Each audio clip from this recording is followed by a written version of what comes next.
नमस्ते दोस्तों, आज हम फिर एक बार आपको धर्म का ज्ञान सुनाएंगे। गौतम बुद्ध की कुछ ऐसी सच्ची घटनाएं जिसे सुनकर शायद आप भी धर्म की राह पकड़ लो। तो शुरू करते हैं। एक बार अकबर ने बीरबल से कहा, मुझे परमात्मा दिखा दो। राजा का हुक्म था। बीरबल बहुत परेशान था कि परमात्मा को कैसे राजा को दिखाए। इसी विचार को लेकर बीरबल छुट्टी पर चला गया और उदास रहने लगा। एक दिन परिवार में चर्चा हुई। उदासी का कारण पूछा गया तो बीरबल ने बता दिया कि राजा ईश्वर के दर्शन करना चाहते हैं। बीरबल का बेटा बोला, कल सुबह मुझे आप साथ ले जाएं, मैं अपने आप राजा को दर्शन करा दूंगा। दूसरे दिन सुबह बीरबल और लड़का दरबार में पहुंचे और राजा को कहा, मेरा लड़का आपके प्रश्न के उत्तर का समाधान करेगा। राजा ने सोचा, यह लड़का क्या समाधान करेगा। लड़का बोला, इस वक्त मैं आपका गुरु हूं, मुझे उचित स्थान दिया जाए। राजा ने सोचा, बात तो ठीक कह रहा है, मैंने तो प्रश्न किया है, समाधान करने वाला गुरु समान होता है। राजा ने लड़के के लिए अपने साथ थोड़ा ऊंचा स्थान दिया। लड़का बोला, महाराज एक दूध का कटोरा मंगाओ। राजा ने दूध का कटोरा मंगाया। लड़का बोला, महाराज इस दूध में घी है। राजा बोला, हां है। लड़का बोला, पहले मुझे आप उसका दर्शन कराओ। राजा बोला, तू मूर्ख है, घी के दर्शन ऐसे थोड़े होते हैं। पहले दूध को गर्म करना पड़ता है, फिर उसकी दही जमाना पड़ता है, फिर उसको मघानी में रिड़का जाता है, फिर मक्खन निकलता है, फिर उसे गर्म गर्म कढ़ाई में डाला जाता है, फिर उसकी मैल निकाली जाती है, तब जाकर घी के दर्शन होते हैं। ऐसे ही थोड़े दर्शन होते हैं। लड्ढका बोला, यही उत्तर है आपके प्रश्न का। पहले इंसान को तपना पड़ता है, फिर उसको जमना पड़ता है, फिर उसको साधना करनी पड़ती है, फिर उसको ध्यान की अग्नि में तपना होता है, फिर उस ईश्वर के दर्शन होते हैं। अकबर समझ गया और बोला, तू वाकई ही मेरा गुरु है। ईश्वर को जानने के लिए बहुत कुछ करना पड़ता है। वैसे हर आत्मा में ईश्वर का अंश है और उसी को ईश्वर का रूप समझना चाहिए, तभी सुख की प्राप्ति होती है। यह भी संसार का एक नियम है। दुनिया में जो तरक्की हो रही है या देश में कोई तरक्की करता है तो उसे जरूर देखना चाहिए, चाहे घर की टीम हो या बाहरी लोगों को मिलाकर बनाई हुई हो। जहां जहां अच्छे समूह बन गए वहां वहां तरक्की हो गई, ऐसा ही देखा गया है। आपके आसपास जितने लोगों को तरक्की पसंद है वो मिलकर ही काम करते होंगे, उनका टीम वर्क अच्छा होगा। एक परिवार था, वो गरीब था, खाने को कुछ नहीं था। काफी सोचा कि काम मिले, मगर काम नहीं मिला। 2 बच्चे थे, बीवी थी। एक दिन उन्हें विचार आया कि इस गांव में काम मिलना मुश्किल है, चलो कहीं और चलते हैं। इस इरादे से वे एक दिन गांव छोड़कर चल दिए। रात का समय था, रास्ता भी जंगली था। सोचा वृक्ष के नीचे रात गुजारी जाए। आदमी ने अपने एक लड़के को लकड़ी चुनने तथा दूसरे को पानी लाने के लिए भेज दिया तथा बीवी को चूल्हा बनाने के लिए कहा और उसने जगह साफ कर दी। चारों ने अपने अपने काम कर लिए। चूल्हा जलाया गया, पानी गर्म होने लग गया। वृक्ष के ऊपर हंस रहता था। वो सोचने लगा, ये कैसा मूर्ख है, इन्होंने चूल्हा तो जला दिया मगर इनके पास पकाने को तो है ही नहीं कुछ भी। हंस ने उनसे पूछा, तुम्हारे पास पकाने को क्या है? वो आदमी बोला, तुझे मार के खाएंगे। हंस बोला, मुझे क्यों मारोगे? आदमी बोला, हमारे पास न पैसा है और न ही सामान, तो क्या करें? हंस सोच में पड़ गया, इन्होंने चूल्हा भी जला लिया है, सब कर्मशील हैं, मुझे तो यह खा ही जाएंगे। तो हंस बोला, अगर मैं आपको धन दे दूं तो मुझे छोड़ दोगे? घर का स्वामी बोला, हाँ छोड़ देंगे। हंस कहने लगा, मेरे साथ चलो, मैं तुम्हें धन देता हूं। हंस उनको थोड़ी दूर ले गया और चोंच से इशारा किया और कहा कि यहां से निकाल लो। उन्होंने गड्ढा खोदा और वहां से धन निकाल लिया। हंस का धन्यवाद करके वापस अपने गांव आ गए और एक ही दिन में खूब मौज से रहने लग गए। अब उनके घर में किसी चीज की कमी नहीं थी। पड़ोसी ने देखा कि इस परिवार के पास ऐसी कौन सी चीज आ गई जो इनके पास इतना कुछ आ गया। उसने छोटे लड़के को बुलाकर सारी बात पूछ ली कि पैसा कहां से आया है। उनके भी 2 बच्चे थे, उन्होंने भी ऐसी योजना बनाई और चल दिए। उन्होंने भी उसी वृक्ष के नीचे डेरा लगा लिया। आदमी ने अपने बड़े लड़के को कहा, लकड़ी लाओ, तथा छोटे लड़के को पानी लाने के लिए कहा, परंतु दोनों आनाकानी करने लगे। बीबी ने भी कहा कि मैं थक चुकी हूं, जैसे जैसे पानी लकड़ी इकट्ठी हो गई और पानी गर्म होने लगा, हंस फिर आया और बोला, तुम्हारे पास खाने को तो नहीं है तो फिर क्यों पानी गर्म कर रहे हो? आदमी बोला, तुझे मार कर खाएंगे। हंस मुस्कुरा उठा और बोला, मारने वाले तो 3 दिन पहले आए थे। तुम अपना समय खराब मत करो, घर जाओ, तुम मुझे क्या मारोगे? तुम तो आपस में ही लड़ रहे हो। जिन्होंने दूसरों को जितना होता है वे खुद नहीं लड़ते। संसार का नियम भी ऐसा ही है। जिन लोगों ने तरक्की करनी है वे मिलकर चलते हैं, और आज भी संसार में उनका ही बोलबाला है। जो आपसी तालमेल में रहते हैं वे ही समाज रूपी हंस को जीत सकते हैं। बुद्ध के पास एक राजकुमार दीक्षित हो गया। दीक्षा के दूसरे ही दिन किसी श्राविका के घर उसे भिक्षा लेने बुद्ध ने भेज दिया। वह वहां गया। रास्ते में 2-3 घटनाएं ऐसी घटी लौटते में उनसे वह बहुत परेशान हो गया। रास्ते में उसके मन में ख्याल आया कि मुझे जो भोजन प्रिय हैं वे तो अब नहीं मिलेंगे। लेकिन श्राविका के घर जाकर पाया कि वही भोजन थाली है जो उसे बहुत प्रीतिकर है। वह बहुत हैरान हुआ। फिर सोचा, संयोग होगा, जो मुझे पसंद है वही आज बना होगा। वह भोजन करता है, तभी उसे ख्याल आया कि रोज तो भोजन के बाद में विश्राम करता था 2 घड़ी, आज तो फिर धूप में वापस लौटना है। लेकिन तभी उस श्राविका ने कहा कि भिक्षु बड़ी अनुकंपा होगी अगर भोजन के बाद 2 घड़ी विश्राम करो। बहुत हैरान हुआ। जब वह सोचता था यह तभी उसने यह कहा था, फिर भी सोचा संयोग की ही बात होगी कि मेरे मन भी बात आई और उसके मन में भी सहज बात आई कि भोजन के बाद भिक्षु विश्राम कर ले। चटाई बिछा दी गई, वह लेट गया। लेटते ही उसे ख्याल आया कि आज न तो अपना कोई साया है, न कोई छप्पर है अपना, न अपना कोई बिछौना है। अब तो आकाश छप्पर है, जमीन बिछौना है। यह सोचता था, वह श्राविका लौटती थी। उसने पीछे से कहा, भंते, ऐसा क्यों सोचते हैं? न तो किसी की शैया है, न किसी का साया है। अब संयोग मानना कठिन था, अब तो बात स्पष्ट थी। वह उठकर बैठ गया और उसने कहा कि मैं बड़ी हैरानी में हूं। क्या मेरे विचार तुम तक पहुंच जाते हैं? क्या मेरा अंतःकरण तुम पढ़ी लेती हो? उस श्राविका ने कहा, निश्चित ही। सबसे पहले स्वयं के विचारों का निरीक्षण शुरू किया था, अब तो हालत उल्टी हो गई। स्वयं के विचार तो निरीक्षण करते करते क्षीण हो गए और विलीन हो गए। मन हो गया निर्विचार। अब तो जो निकट होता है उसके विचार भी निरीक्षण में आ जाते हैं। वह भिक्षु घबराकर खड़ा हो गया और उसने कहा कि मुझे आज्ञा दें, मैं जाऊं। उसके हाथ पैर कंपने लगे। उस श्राविका ने कहा, इतने घबराते क्यों हैं? इसमें घबराने की क्या बात है? लेकिन भिक्षु फिर रुका नहीं, वह वापस लौटा।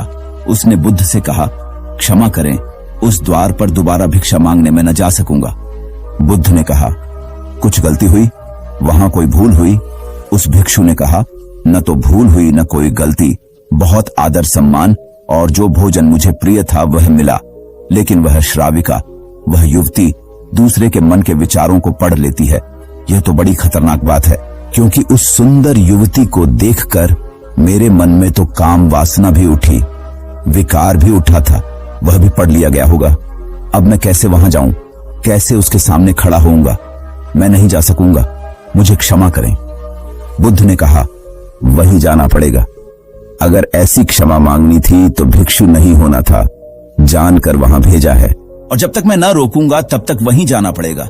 महीने 2 महीने, वर्ष 2 वर्ष, निरंतर यही तुम्हारी साधना होगी। लेकिन होश पूर्वक जाना, भीतर जागे हुए जाना और देखते हुए जाना कि कौन से विचार उठते हैं, कौन सी वासनाएं उठती हैं, और कुछ भी मत करना, लड़ना मत, जागे हुए जाना, देखते हुए जाना भीतर की क्या उठता है क्या नहीं उठता। वह दूसरे दिन भी वहीं गया। सोच लें उसकी जगह आप ही जा रहे हैं और वह श्राविका आपका मन पढ़ लेती है, और वह बहुत सुंदर है, बहुत आकर्षक है, बहुत सम्मोहक है, और वह मन पढ़ लेती है आपका।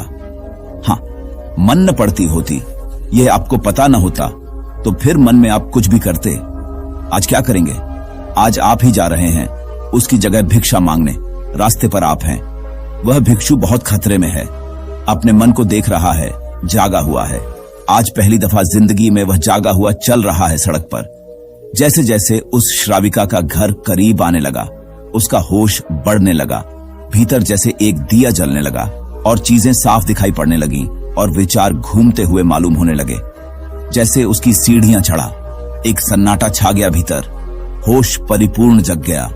अपना पैर भी उठाता है तो उसे मालूम पड़ रहा है, श्वास भी आती जाती है तो उसके बोध में है। जरा सा भी कंपन विचार का भीतर होता है, लहर उठती है कोई वासना की, वह उसको दिखाई पड़ रही है। वह घर के भीतर प्रविष्ट हुआ, मन में और भी गहरा शांत हो गया। वह बिल्कुल जागा हुआ है, जैसे किसी घर में दिया जल रहा हो और एक एक चीज कोना कोना प्रकाशित हो रहा हो। वह भोजन को बैठा, उसने भोजन किया, वह उठा, वह वापस लौटा, वह उस दिन नाचता हुआ वापस लौटा, बुद्ध के चरणों में गिर पड़ा और उसने कहा, अद्भुत हुई बात। जैसे जैसे मैं उसके निकट पहुंचा और जैसे जैसे मैं जागा हुआ हो गया, वैसे वैसे मैंने पाया कि विचार तो विलीन हो गए, कामनाएं तो क्षीण हो गईं, और मैं जब उसके घर में गया तो मेरे भीतर पूर्ण सन्नाटा था। वहां कोई विचार नहीं था, कोई वासना नहीं थी, वहां कुछ भी नहीं था। मन बिल्कुल शांत और निर्मल दर्पण की भांति था। बुद्ध ने कहा, इसी बात के लिए वहां भेजा था, कल से वहां जाने की जरूरत नहीं। अब जीवन में इसी भांति जियो, जैसे तुम्हारे विचार सारे लोग पढ़ रहे हो। अब जीवन में इसी भांति चलो, जैसे जो भी तुम्हारे सामने है वह जानता है, तुम्हारे भीतर देख रहा है। इस भांति भीतर चलो और भीतर जागे रहो। जैसे जैसे जागरण बढ़ेगा वैसे वैसे विचार, वासनाएं क्षीण होती चली जाएंगी। जिस दिन जागरण पूर्ण होगा उस दिन तुम्हारे जीवन में कोई कालिमा, कोई कलुष रह जाने वाला नहीं है। उस दिन एक आत्म क्रांति हो जाती है। इस स्थिति के जागने को, इस चैतन्य के जागने को मैं कह रहा हूं विवेक का जागरण। किसी नगर में बिलाल पादक नामक एक धनिक रहता था। वह बहुत स्वार्थी था और सदाचार के कार्यों से कोसों दूर रहता था। उसका एक पड़ोसी निर्धन परंतु परोपकारी था। एक बार पड़ोसी ने भगवान बुद्ध और उनके शिष्यों को अपने घर भोजन के लिए आमंत्रित किया। पड़ोसी ने यह भी विचार किया कि इस महान अवसर पर अधिकाधिक लोगों को भोजन के लिए बुलाना चाहिए।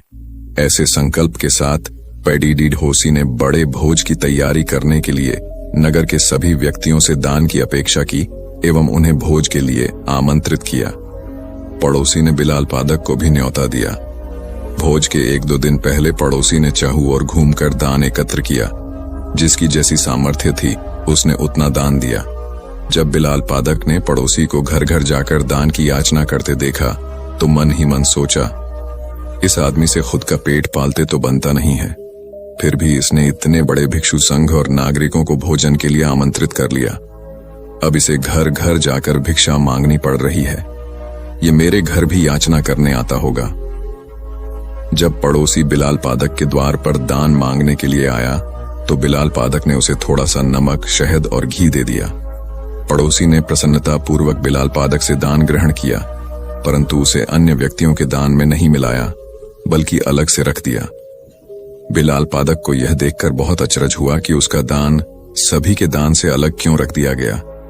उसे यह लगा कि पड़ोसी ने सभी लोगों के सामने उसे लज्जित करने के लिए ऐसा किया ताकि सभी यह देखें कि इतने धनी व्यक्ति ने कितना तुच्छ दान दिया है। बिलाल पादक ने अपने नौकर को पड़ोसी के घर जाकर इस बात का पता लगाने के लिए कहा। नौकर ने लौटकर बिलाल पादक को बताया कि पड़ोसी ने बिलाल पादक की दान सामग्री को थोड़ा थोड़ा सा लेकर चावल, सब्जी और खीर आदि में मिला दिया। ये जानकार भी बिलाल पादक के मन से जिज्ञासा नहीं गई और उसे अभी भी पड़ोसी की नीयत पर संदेह था। भोज के दिन वह प्रातः अपने वस्त्रों के भीतर एक कटार छुपाकर ले गया ताकि पड़ोसी द्वारा लज्जित किए जाने पर वह उसे मार डाले। वहां जाने पर उसने पड़ोसी को भगवान बुद्ध से यह कहते हुए सुना, भगवान, इस भोज के निमित्त जो भी द्रव्य संग्रहित किया गया है वह मैंने नगर के सभी निवासियों से दान में प्राप्त किया है। कम हो या अधिक, सभी ने पूर्ण श्रद्धा और उदारता से दान दिया, अतः सभी के दान का मूल्य समान है। पड़ोसी के यह शब्द सुनकर बिलाल पादक को अपने विचारों की तुच्छता का बोध हुआ और उसने अपनी गलतियों के लिए सभी के समक्ष पड़ोसी से क्षमा मांगी। बिलाल पादक के पश्चाताप के शब्दों को सुनकर बुद्ध ने वहां उपस्थित समस्त व्यक्तियों से कहा, तुम्हारे द्वारा किया गया शुभ कर्म भले ही कितना ही छोटा हो पर उसे तुच्छ मत जानो। छोटे छोटे शुभ कर्म एकत्र होकर भविष्य में विशाल रूप धारण कर लेते हैं। बुद्ध एक बार अपने शिष्यों के साथ प्रवास पर निकले। एक नगर से दूसरे नगर तक जाने की राह में वन पड़ता था। वन क्षेत्र में प्रवेश करने के साथ ही कुछ दूर चलने पर बुद्ध एक जगह रुक गए। पीछे आ रहे शिष्यों का समूह भी उन्हें देख उसी स्थान पर रुका, लेकिन वहां रुके रहना शिष्यों के लिए मुश्किल हो गया, क्योंकि सामने एक क्षत विक्षत शव पड़ा था और उसकी दुर्गंध वातावरण में फैल रही थी। शिष्यों ने अपने वस्त्र से नाक बंद कर ली, लेकिन बुद्ध शव की ओर टकटकी लगाए देखते रहे। एक शिष्य ने साहस कर विनम्रता पूर्वक गौतम बुद्ध से अनुरोध किया, भगवान, यहां से शीघ्र चलना ही उचित होगा। यहां शव पड़ा है और बहुत दुर्गंध आ रही है। बुद्ध मुस्कुराए और शिष्यों की ओर उन्मुख होते हुए बोले, बताइए, इस सब में सौंदर्य दिखाई देता है। शिष्यों ने कहा, भगवान, ये कैसा प्रश्न है? सौंदर्य और शव में जीवन था तब तक सौंदर्य, अब तो सब समाप्त हो गया।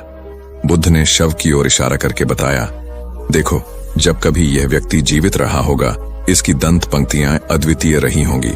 मृत्यु के बाद भी इसके दंत देखकर यही साबित होता है। वहां खड़े सभी शिष्यों ने दृष्टि डाली तो पाया बुद्ध सही कह रहे थे। तब शिष्यों को भान हुआ कि शव में भी अच्छाई हो सकती है। दरअसल सौंदर्य निर्जीव में भी नजर आ सकता है, केवल शर्त यह है कि दृष्टि बुद्ध के समान बुराई में भी अच्छाई देखने वाली होनी चाहिए।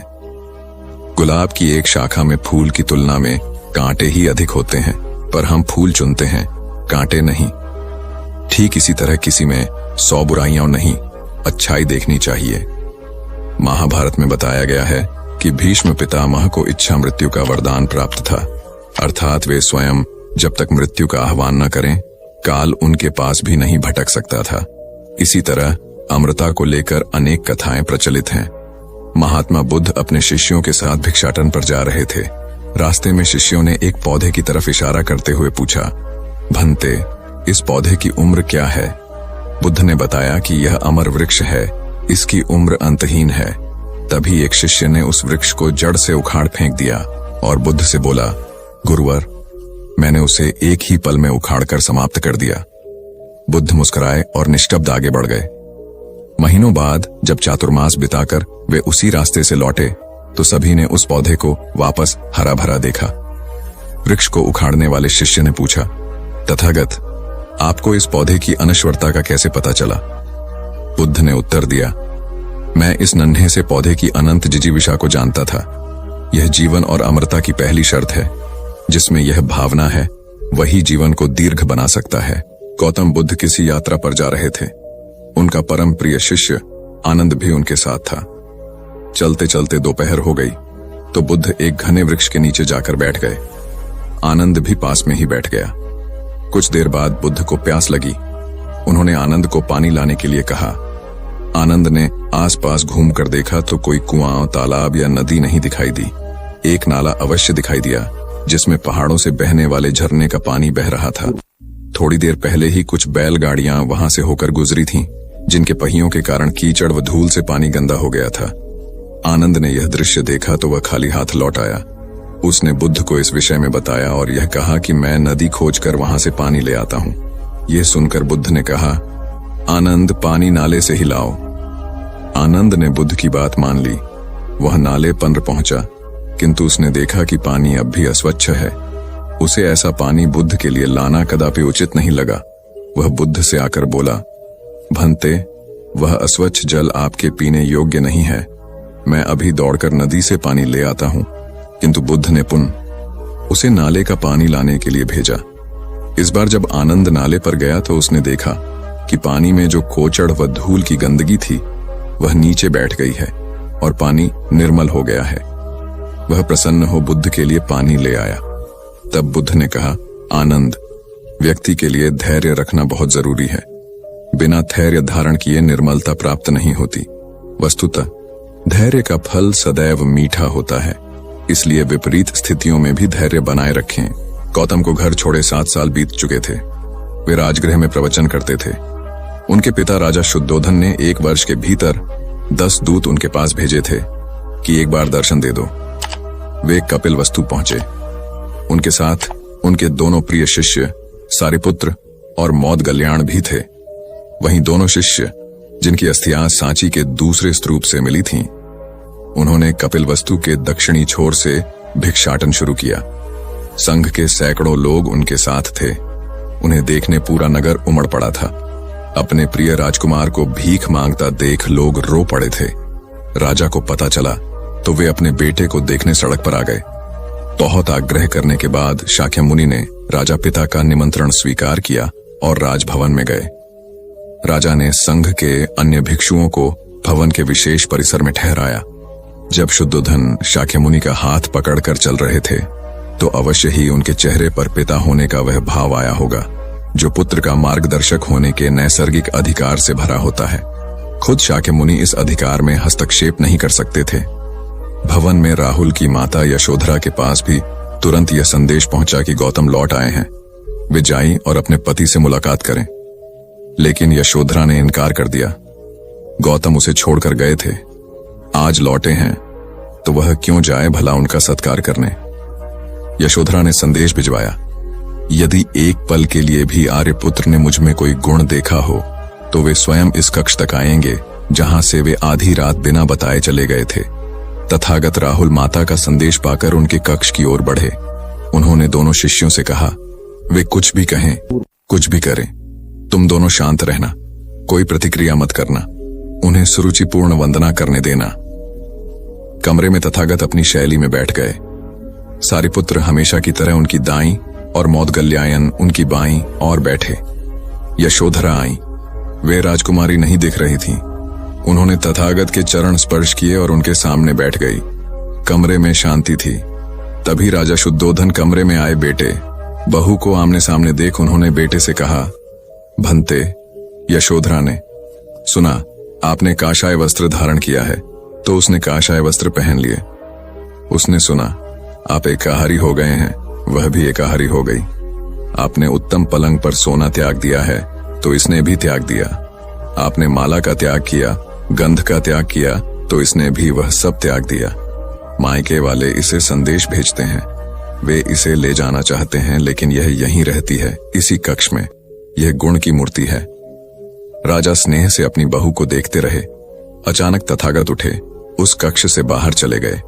शाक्य मुनि ने शिष्यों को शांत रहने को कहा था लेकिन वे स्वयं उस कक्ष से बाहर चले गए। मैं हमेशा सोचता हूँ उस पल क्या हुआ होगा, उनके मन के भीतर कैसे कैसे विचार उठते होंगे। क्या संबोधि एक लघु क्षण होता है या दीर्घ क्षण? क्या संबोधि एक अनंत अभ्यास है? क्या संयम उसका गरुड़यान है? धम्मपद का 13वां श्लोक बार बार याद आता है। यथागारम दुछेन बुट्टी समति विभजति एव अभावितम चित्तम राघव समति विभजति। घर की छत मजबूत न हो, सही तरह से उसे घास फूस से ढका न गया हो तो बरसात के दिनों में उसमें से पानी रिसता है, घर भर में फैल जाता है। उसी तरह ध्यान और एकाग्रता हमारे व्यक्तित्व की छत है। ध्यान और एकाग्रता जीवन को सार्थक करते हैं। अली बहुत ही धनी व्यक्ति था और गौतम बुद्ध के ही समकालीन एक अन्य धार्मिक गुरु निगंथा नाथपुत्ता का शिष्य था। नाथपुत्ता के उपदेश बुद्ध से अलग प्रकार के थे। उपाली एक बहुत ही विलक्षण वक्ता था और वाद विवाद में भी बहुत ही कुशल था। उसके गुरु ने उसे एक दिन कहा कि वह कर्म के कार्य कारण सिद्धांत पर बुद्ध को बहस की चुनौती दे। एक लंबे और जटिल बहस के बाद बुद्ध उपाली का संदेह दूर करने में सफल रहे और उपाली को बुद्ध से सहमत होना पड़ा कि उसके धार्मिक गुरु के विचार गलत हैं। उपाली बुद्ध के उपदेशों से इतना प्रभावित हो गया कि उसने बुद्ध को तत्काल उसे अपना शिष्य बना लेने का अनुरोध किया। लेकिन उसे आश्चर्य हुआ जब बुद्ध ने उसे यह सलाह दी, प्रिय उपाली, तुम एक ख्याति प्राप्त व्यक्ति हो। पहले तुम आश्वस्त हो जाओ कि तुम अपना धर्म केवल इसलिए नहीं बदल रहे हो कि तुम मुझसे प्रसन्न हो या तुम केवल भावुक होकर यह फैसला कर रहे हो। खुले दिमाग से मेरे समस्त उपदेशों पर फिर से विचार करो और तभी मेरा अनुयायी बनो। चिंतन की स्वतंत्रता की भावना से ओतप्रोत बुद्ध के इस विचार को सुनकर उपाली और भी प्रसन्न हो गया। उसने कहा, प्रभु, यह आश्चर्य की बात है कि आपने मुझे पुनर्विचार करने के लिए कहा। कोई अन्य गुरु तो मुझे बेहिचक मुझे अपना शिष्य बना लेता। इतना ही नहीं, वह तो धूमधाम से सड़कों पर जुलूस निकालकर इसका प्रचार करता कि देखो, इस करोड़पति ने अपना धर्म त्याग कर मेरा धर्म अपना लिया है। अब तो मैं और भी आश्वस्त हो गया। कृपया मुझे अपना अनुयायी स्वीकार करें। बुद्ध ने उपाली को अपने साधारण अनुयायी के रूप में स्वीकार तो कर लिया, लेकिन उसे यह सलाह दी, प्रिय उपाली, हालांकि तुम अब मेरे अनुयायी बन चुके हो, लेकिन तुम्हें अब भी सहिष्णुता और करुणा का परिचय देना चाहिए। अपने पुराने गुरु को भी दान देना जारी रखो, क्योंकि वह अभी भी तुम्हारी सहायता पर आश्रित हैं।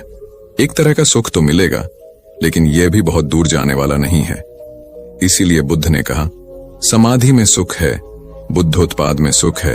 यह तो परम व्याख्या हुई सुख की। फिर यह भी तो हुआ नहीं है। तो उनके वचन सुनो, उनके पास उठो बैठो, जिनके भीतर यह क्रांति घटी है, जिनके भीतर यह सूरज निकला है, जिनका प्रभात हो गया है। जहां सूर्योदय हुआ है उनके पास रमो। इसमें सुख है, मगर इसमें ही रुक मत जाना। ध्यान रखना कि जो उनको हुआ है वह तुम्हें भी करना है। उस करने के उपाय का नाम समाधि है। सुनो बुद्धों को और चेष्टा करो बुद्धों जैसे बनने की। उस चेष्टा का नाम समाधि है। उस चेष्टा का फल है बुद्धोत्पोध। सुनो बुद्धों के वचन, फिर बुद्धों जैसे बनने की चेष्टा में लगना ध्यान, समाधि, योग। और जिस दिन बन जाओ उस दिन परम सुख। एक दिन बुद्ध प्रातः भिक्षुओं की सभा में पधारे। सभा में प्रतीक्षारत उनके शिष्य यह देख चकित हुए कि बुद्ध पहली बार अपने हाथ में कुछ लेकर आए थे। उनके हाथ में एक रूमाल था। बुद्ध के हाथ में रूमाल देखकर सभी समझ गए कि इसका कुछ विशेष प्रयोजन होगा। बुद्ध अपने आसन पर विराजे। उन्होंने किसी से कुछ न कहा और रूमाल में कुछ दूरी पर 5 गांठें लगा दी। सब उपस्थित यह देख मन में सोच रहे थे कि अब बुद्ध क्या करेंगे, क्या कहेंगे। बुद्ध ने उनसे पूछा, कोई मुझे यह बता सकता है कि क्या यह वही रूमाल है जो गांठें लगने के पहले था? शारिपुत्र ने कहा, इसका उत्तर देना कुछ कठिन है। एक तरह से देखें तो रूमाल वही है, क्योंकि इसमें कोई परिवर्तन नहीं हुआ है। दूसरी दृष्टि से देखें तो पहले इसमें 5 गांठ नहीं लगी थी, अतः यह रूमाल पहले जैसा नहीं रहा। और जहां तक इसकी मूल प्रकृति का प्रश्न है, वह अपरिवर्तित है। इस रूमाल का केवल बाह्य रूप ही बदला है। इसका पदार्थ और इसकी मात्रा वही है। तुम सही कहते हो शारिपुत्र, बुद्ध ने कहा। अब मैं इन गांठों को खोल देता हूं। यह कहकर बुद्ध रूमाल के दोनों सिरों को एक दूसरे से दूर खींचने लगे। तुम्हें क्या लगता है शारिपुत्र, इस प्रकार खींचने पर क्या मैं इन गांठों को खोल पाऊंगा? नहीं तथागत, इस प्रकार तो आप इन गांठों को और अधिक सघन और सूक्ष्म बना देंगे और ये कभी नहीं खुलेंगी, शारिपुत्र ने कहा। ठीक है, बुद्ध बोले। अब तुम मेरे अंतिम प्रश्न का उत्तर दो कि इन गांठों को खोलने के लिए मुझे क्या करना चाहिए? शारिपुत्र ने कहा, तथागत, इसके लिए मुझे सर्वप्रथम निकटता से यह देखना होगा कि ये गांठें कैसे लगाई गई हैं। इसका ज्ञान किए बिना मैं इन्हें खोलने का उपाय नहीं बता सकता। तुम सत्य कहते हो शारिपुत्र, तुम धन्य हो, क्योंकि यही जानना सबसे आवश्यक है। आधारभूत प्रश्न यही है। जिस समस्या में तुम पड़े हो उससे बाहर निकलने के लिए यह जानना जरूरी है कि तुम उसे ग्रस्त क्यों कर हुए। यदि तुम यह बुनियादी व मौलिक परीक्षण नहीं करोगे तो संकट अधिक ही गहराएगा। लेकिन विश्व में सभी ऐसा ही कर रहे हैं। वे पूछते हैं, हम काम, क्रोध, लोभ, मोह, अहंकार, परिग्रह आदि आदि वृत्तियों से बाहर कैसे निकलें? लेकिन वे यह नहीं पूछते कि हम इन वृत्तियों में कैसे पड़े। कई दिनों के विहार के बाद भगवान बुद्ध मगध की राजधानी राजगृह से प्रस्थान करने वाले थे। लोगों को जब यह पता चला तो वे उनके लिए भेंट आदि लेकर उनके दर्शनों के लिए आने लगे। अपने शिष्यों के साथ बैठे हुए बुद्ध लोगों की भेंट स्वीकार कर रहे थे। सम्राट बिंबिसार ने उन्हें भूमि, खाद्य, वस्त्र, वाहन आदि प्रदान किए। नगर सेठों ने भी धन धान्य और सुवर्ण आभूषण उनके चरणों में अर्पित कर दिए। सभी के दान को स्वीकार करने के लिए बुद्ध अपना दायां हाथ उठाकर स्वीकृति इंगित कर देते थे। भीड़ में एक वृद्धा भी थी। वह बुद्ध से बोली, भगवान, मैं बहुत निर्धन हूं। मेरे पास आपको देने के लिए कुछ भी नहीं है। आज मुझे पेड़ से एक आम गिरा हुआ मिल गया। मैं उसे खा रही थी, तभी मैंने आपके प्रस्थान करने का समाचार सुना। उस समय तक मैं आधा आम खा चुकी थी। मैं भी आपको कुछ अर्पित करना चाहती हूँ, लेकिन मेरे पास इस आधे खाए हुए आम के सिवा कुछ भी नहीं है। इसे ही मैं आपको भेंट करना चाहती हूँ। कृपया मेरी भेंट स्वीकार करें। वहां उपस्थित अपार जनसमुदाय, राजा, महाराजाओं और सेठों ने देखा कि भगवान बुद्ध अपने आसन से उठकर नीचे आए और उन्होंने दोनों हाथ फैलाकर वृद्धा का आधा आम स्वीकार किया। सम्राट बिंबिसार ने चकित होकर बुद्ध से पूछा, भगवान, एक से बढ़कर एक अनुपम और बहुमूल्य उपहार तो आपने केवल हाथ हिलाकर ही स्वीकार कर लिए, लेकिन इस बुढ़िया के झूठे आम को लेने के लिए आप आसन से नीचे उतरकर आ गए। इसमें ऐसी कौन सी विशेषता है? बुद्ध मुस्कुराकर बोले, इस वृद्धा ने मुझे अपनी समस्त पूंजी दे दी है। आप लोगों ने मुझे जो कुछ भी दिया है वह तो आपकी संपत्ति का कुछ अंश ही है, और उसके बदले में आपने दान करने का अहंकार भी अपने मन में रखा है। इस वृद्धा ने मेरे प्रति अपार प्रेम और श्रद्धा रखते हुए मुझे सर्वस्व अर्पित कर दिया है, फिर भी उसके मुख पर कितनी नम्रता और करुणा है। तथागत यह भी कहते थे कि सबसे पहले व्यक्ति को खुद की पहचान करनी चाहिए। दूसरों की बजाय व्यक्ति खुद के बारे में ज्यादा जानता है। उनका मत था कि बुराई से घृणा करो, बुरे व्यक्ति से नहीं। एक बार की बात है, किसी गांव के पास बहती नदी के किनारे बुद्ध बैठे थे। किनारे पर पत्थरों की भरमार थी, पर छोटी सी वह नदी अपनी तरल धारा के कारण आगे बढ़ती ही जा रही थी। बुद्ध ने विचार किया कि यह छोटी सी नदी अपनी तरलता के कारण कितनों की प्यास बुझाती है, लेकिन भारी भरकम पत्थर एक ही स्थान पर पड़े रहते हैं और दूसरों के मार्ग में बाधक बनते रहते हैं। इस घटना की सीख यह है कि दूसरों के रास्ते में रोड़े अटकाने वाले खुद कभी आगे नहीं बढ़ पाते, परंतु जो दूसरों को सद्भाव और स्नेह देता है वह स्वयं भी आगे बढ़ जाता है। बुद्ध ऐसे ही विचारों में मगन थे कि तभी उन्होंने ग्रामीणों की एक भीड़ को अपनी ओर आते देखा। बड़ा शोर था और लोग किसी युवती के प्रति अपशब्द बोल रहे थे। तथागत ने देखा कि लोग एक युवती को घसीट कर ला रहे थे और उसको गाली भी दे रहे थे। भीड़ के नजदीक आने पर बुद्ध ने लोगों से युवती को पीटने और अपशब्द कहने का कारण पूछा। लोगों ने कहा कि यह स्त्री व्यभिचारी है और हमारे समाज का नियम है कि यदि व्यभिचारी स्त्री पकड़ी जाए तो उसे पत्थरों से कुचलकर मार डालना चाहिए। तथागत ने युवती की ओर देखा और कहा, जो तुम चाहते हो वही करो, पर मेरी एक शर्त है कि पत्थर मारने का अधिकारी वही है जिसने कभी व्यभिचार न किया हो और न ही उसके मन में ऐसे विचार कभी आए हों।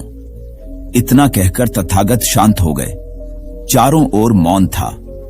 कुछ समय बाद लोगों की भीड़ मन में पश्चाताप का भाव लिए हुए वहां से विदा हो गई। इस घटना से यही सत्य उभरता है कि हम खुद अपने प्रति न्याय कर सकते हैं, दूसरों के प्रति नहीं, क्योंकि हमारी जानकारी दूसरों के विषय में अधूरी होती है। यदि हम किसी के प्रति न्याय करना चाहते हैं तो उसे ऐसा प्यार और स्नेह मिलना चाहिए कि खुद ही अपने दोषों को स्वीकार कर ले और उन्हें पुनः न दोहराने का व्रत ले। अंतिम दिन है। इसी दिन तुम 1 वर्ष पहले यहाँ आए थे और मैंने तुम्हें वचन दिया था कि 1 वर्ष बाद तुम जो पूछोगे मैं उत्तर दूंगा। मैं उत्तर देने को तैयार हूं। अब तुम प्रश्न पूछो। मौलुंग का पुत्र हंसने लगा और उसने कहा, आपने मुझे भी धोखा दिया। वह सारिपुत्र ठीक कहता था। अब कोई प्रश्न ही पूछने के लिए नहीं रहा, तो मैं क्या पूछूं? मेरे पास पूछने के लिए कुछ भी नहीं है। असल में यदि तुम सत्य नहीं हो तो समस्याएं होती हैं और प्रश्न होते हैं। वे तुम्हारे झूठ से पैदा होते हैं। तुम्हारे स्वप्न, तुम्हारी नींद से वे पैदा होते हैं। जब तुम सत्य, प्रामाणिक, मौन, समग्र होता हो, वे तिरोहित हो जाते हैं। मेरी समझ ऐसी है कि मन की एक अवस्था है जहां केवल प्रश्न होते हैं और मन की एक अवस्था है जहां केवल उत्तर होते हैं, और वे कभी साथ साथ नहीं होते। यदि तुम अभी भी पूछ रहे हो तो तुम उत्तर नहीं ग्रहण कर सकते। मैं उत्तर दे सकता हूं लेकिन तुम उसे ले नहीं सकते। यदि तुम्हारे भीतर प्रश्न उठने बंद हो गए हैं तो मुझे उत्तर देने की कोई जरूरत नहीं है। तुम्हें उत्तर मिल जाता है। किसी प्रश्न का उत्तर नहीं दिया जा सकता है। मन की एक ऐसी अवस्था उपलब्ध करनी होती है जहां कोई प्रश्न नहीं उठते। मन की प्रश्न रहित अवस्था ही एकमात्र उत्तर है। यही तो ध्यान की पूरी प्रक्रिया है। प्रश्नों को गिरा देना, भीतर चलती बातचीत को गिरा देना। जब भीतर की बातचीत रुक जाती है तो ऐसा असीम मौन छा जाता है। उस मौन में हर चीज का उत्तर मिल जाता है। हर चीज सुलझ जाती है। शाब्दिक रूप से नहीं, अस्तित्वगत रूप में सुलझ जाती है। कहीं कोई समस्या नहीं रह जाती है। भीतर का कोलाहल रुक गया। वह बिल्कुल भूल गया कि कब 1 वर्ष बीत गया। कौन फिक्र करता है? जब प्रश्न ही न रहे तो कौन उत्तरों की फिक्र करता है? एक दिन अचानक बुद्ध ने पूछा, यह वर्ष का अंतिम दिन है, इसी दिन तुम 1 वर्ष पहले यहां आए थे और मैंने तुम्हें वचन दिया था कि 1 वर्ष बाद तुम जो पूछोगे मैं उत्तर दूंगा। मैं उत्तर देने को तैयार हूं। अब तुम प्रश्न पूछो। मौलुंग पुत्र हंसने लगा और उसने कहा, आपने मुझे भी धोखा दिया। वह सारिपुत्र ठीक कहता था। अब कोई प्रश्न ही पूछने के लिए नहीं रहा, तो मैं क्या पूछूं? मेरे पास पूछने के लिए कुछ भी नहीं है। असल में यदि तुम सत्य नहीं हो तो समस्याएं होती हैं और प्रश्न होते हैं। वे तुम्हारे झूठ से पैदा होते हैं, तुम्हारे स्वप्न, तुम्हारी नींद से वे पैदा होते हैं। जब तुम सत्य, प्रामाणिक, मौन, समग्र होता हो, वे तिरोहित हो जाते हैं। मेरी समझ ऐसी है कि मन की एक अवस्था है जहां केवल प्रश्न होते हैं और मन की एक अवस्था है जहां केवल उत्तर होते हैं, और वे कभी साथ साथ नहीं होते। यदि तुम अभी भी पूछ रहे हो तो तुम उत्तर नहीं ग्रहण कर सकते। मैं उत्तर दे सकता हूं लेकिन तुम उसे ले नहीं सकते। यदि तुम्हारे भीतर प्रश्न उठने बंद हो गए हैं तो मुझे उत्तर देने की कोई जरूरत नहीं है। तुम्हें उत्तर मिल जाता है। किसी प्रश्न का उत्तर नहीं दिया जा सकता है। मन की एक ऐसी अवस्था उपलब्ध करनी होती है जहां कोई प्रश्न नहीं उठते। मन की प्रश्न रहित अवस्था ही एकमात्र उत्तर है। यही तो ध्यान की पूरी प्रक्रिया है। प्रश्नों को गिरा देना, भीतर चलती बातचीत को गिरा देना। जब भीतर की बातचीत रुक जाती है तो ऐसा असीम मौन छा जाता है। उस मौन में हर चीज का उत्तर मिल जाता है। हर चीज सुलझ जाती है, शाब्दिक रूप से नहीं, अस्तित्वगत रूप में सुलझ जाती है। कहीं कोई समस्या नहीं रह जाती है। किसी की मौत तो नहीं हुई। यह सुनकर घर के लोग आश्चर्य से कहने लगे, गौतमी, ये तू क्या कह रही है? यहां कितने आदमी मर चुके हैं, इसका कोई हिसाब है? गौतमी, तो मैं आपके घर से सरसों न लूंगी। गौतमी दूसरे घर गई। सब जगह उसे वही जवाब मिला। उसने समझा शायद सारे नगर में यही बात हो। उसे एकदम ध्यान आया कि बुद्ध भगवान ने शायद जानबूझकर ही मुझे सरसों मांगने के लिए भेजा है। वह शीघ्र ही अपने मृत पुत्र को नगर के बाहर श्मशान में ले गई। उसे अपने हाथ में लेकर बोली, प्रिय पुत्र, मैंने समझा था शायद तुम ही अकेले मरने के लिए पैदा हुए हो, लेकिन अब मुझे मालूम हुआ कि मौत सबके लिए है। जो पैदा हुआ है उसे एक न एक दिन अवश्य मरना है। इतना कहकर अपने पुत्र को श्मशान में रख वहां से लौट आई। लौटकर गौतमी बुद्ध के पास गई। बुद्ध ने पूछा, गौतमी, सरसों के दाने मिल गए? गौतमी, भगवान, सरसों नहीं चाहिए, उनका काम हो गया है। बजाय और भी कहीं अधिक बढ़ जाएंगी, क्योंकि किसी भी निर्दोष जीव को मारकर कोई भी व्यक्ति खुशी नहीं प्राप्त कर सकता। आपकी समस्या का हल निर्दोष जीवों को मारने से कैसे हो सकता है? आप राजा हैं, आपको सोच विचार कर निर्णय लेना चाहिए। अगर आप सच में अपनी मुश्किलों का हल चाहते हैं तो दिमाग से काम लीजिए। मुश्किलें तो आती जाती रहती हैं, यही जिंदगी का सच है। किसी निर्दोष जीव को मारने से समस्याएं नहीं समाप्त होंगी, बल्कि उसका हल आपको बुद्धि से ही निकालना होगा। बुद्ध की बात सुनकर अजातशत्रु उनके चरणों में गिर पड़े और अपनी भूल की क्षमा मांगने लगे। अजातशत्रु ने ऐलान करा दिया कि अब से उनके राज्य में किसी निर्दोष जीव की हत्या नहीं की जाएगी। दिन एक शिक्षित युवक बुद्ध के पास आया। उसने बुद्ध को प्रणाम कर अपनी जिज्ञासा रखी। गुरुजी, आप ईश्वर की बात करते हैं, क्या आपने ईश्वर के दर्शन किए हैं जो आप साधिकार इस विषय पर इतना कुछ कह पाते हैं? बुद्ध ने कुछ नहीं कहा और स्नेहपूर्वक उसके सिर पर हाथ फेर दिया। युवक ने समझा कि बुद्ध के पास मेरे प्रश्न का उत्तर नहीं है। फिर उन्होंने कहा, आओ हम कुछ देर यहाँ के बगीचे में घूमें। बगीचे में गुलाब और रजनीगंधा के सुगंधित फूल लगे थे। युवक बोला, गुरुजी, इन फूलों की सुगंध से सारा वातावरण महक रहा है। बुद्ध ने कहा, वत्स, तुम ठीक कहते हो, किंतु एक बात बताओ कि यह सुगंध तुम्हें दिखाई दे रही है? युवक बोला, जी नहीं, सुगंध तो अनुभव की जाती है। तब बुद्ध ने कहा, बस यही तुम्हारे प्रश्न का उत्तर है। तुम्हारे शरीर में जब कभी कहीं चोट लगती है तो दर्द होता है। क्या इस दर्द को तुम देख सकते हो? युवक बोला, नहीं, वह भी अनुभूत ही होता है। बुद्ध ने अंतिम रूप से युवक का समाधान करते हुए कहा, आत्मा और परमात्मा के साथ भी यही बात है। आत्मा को परमात्मा की अनुभूति के द्वारा उसका साक्षात्कार होता है न कि स्थूल नेत्रों से। युवक अब पूर्णतः संतुष्ट था। बुद्ध का आभार मानते हुए वह चला गया। परमात्मा सदैव अनुभूति के स्तर पर ही घटता है, और यह घटना तब होती है जब मन पूर्णतः निर्लिप्त तथा संभव को प्राप्त हो चुका हो। महात्मा बुद्ध नदी के किनारे एकांत में अपनी कुटिया में रहते थे।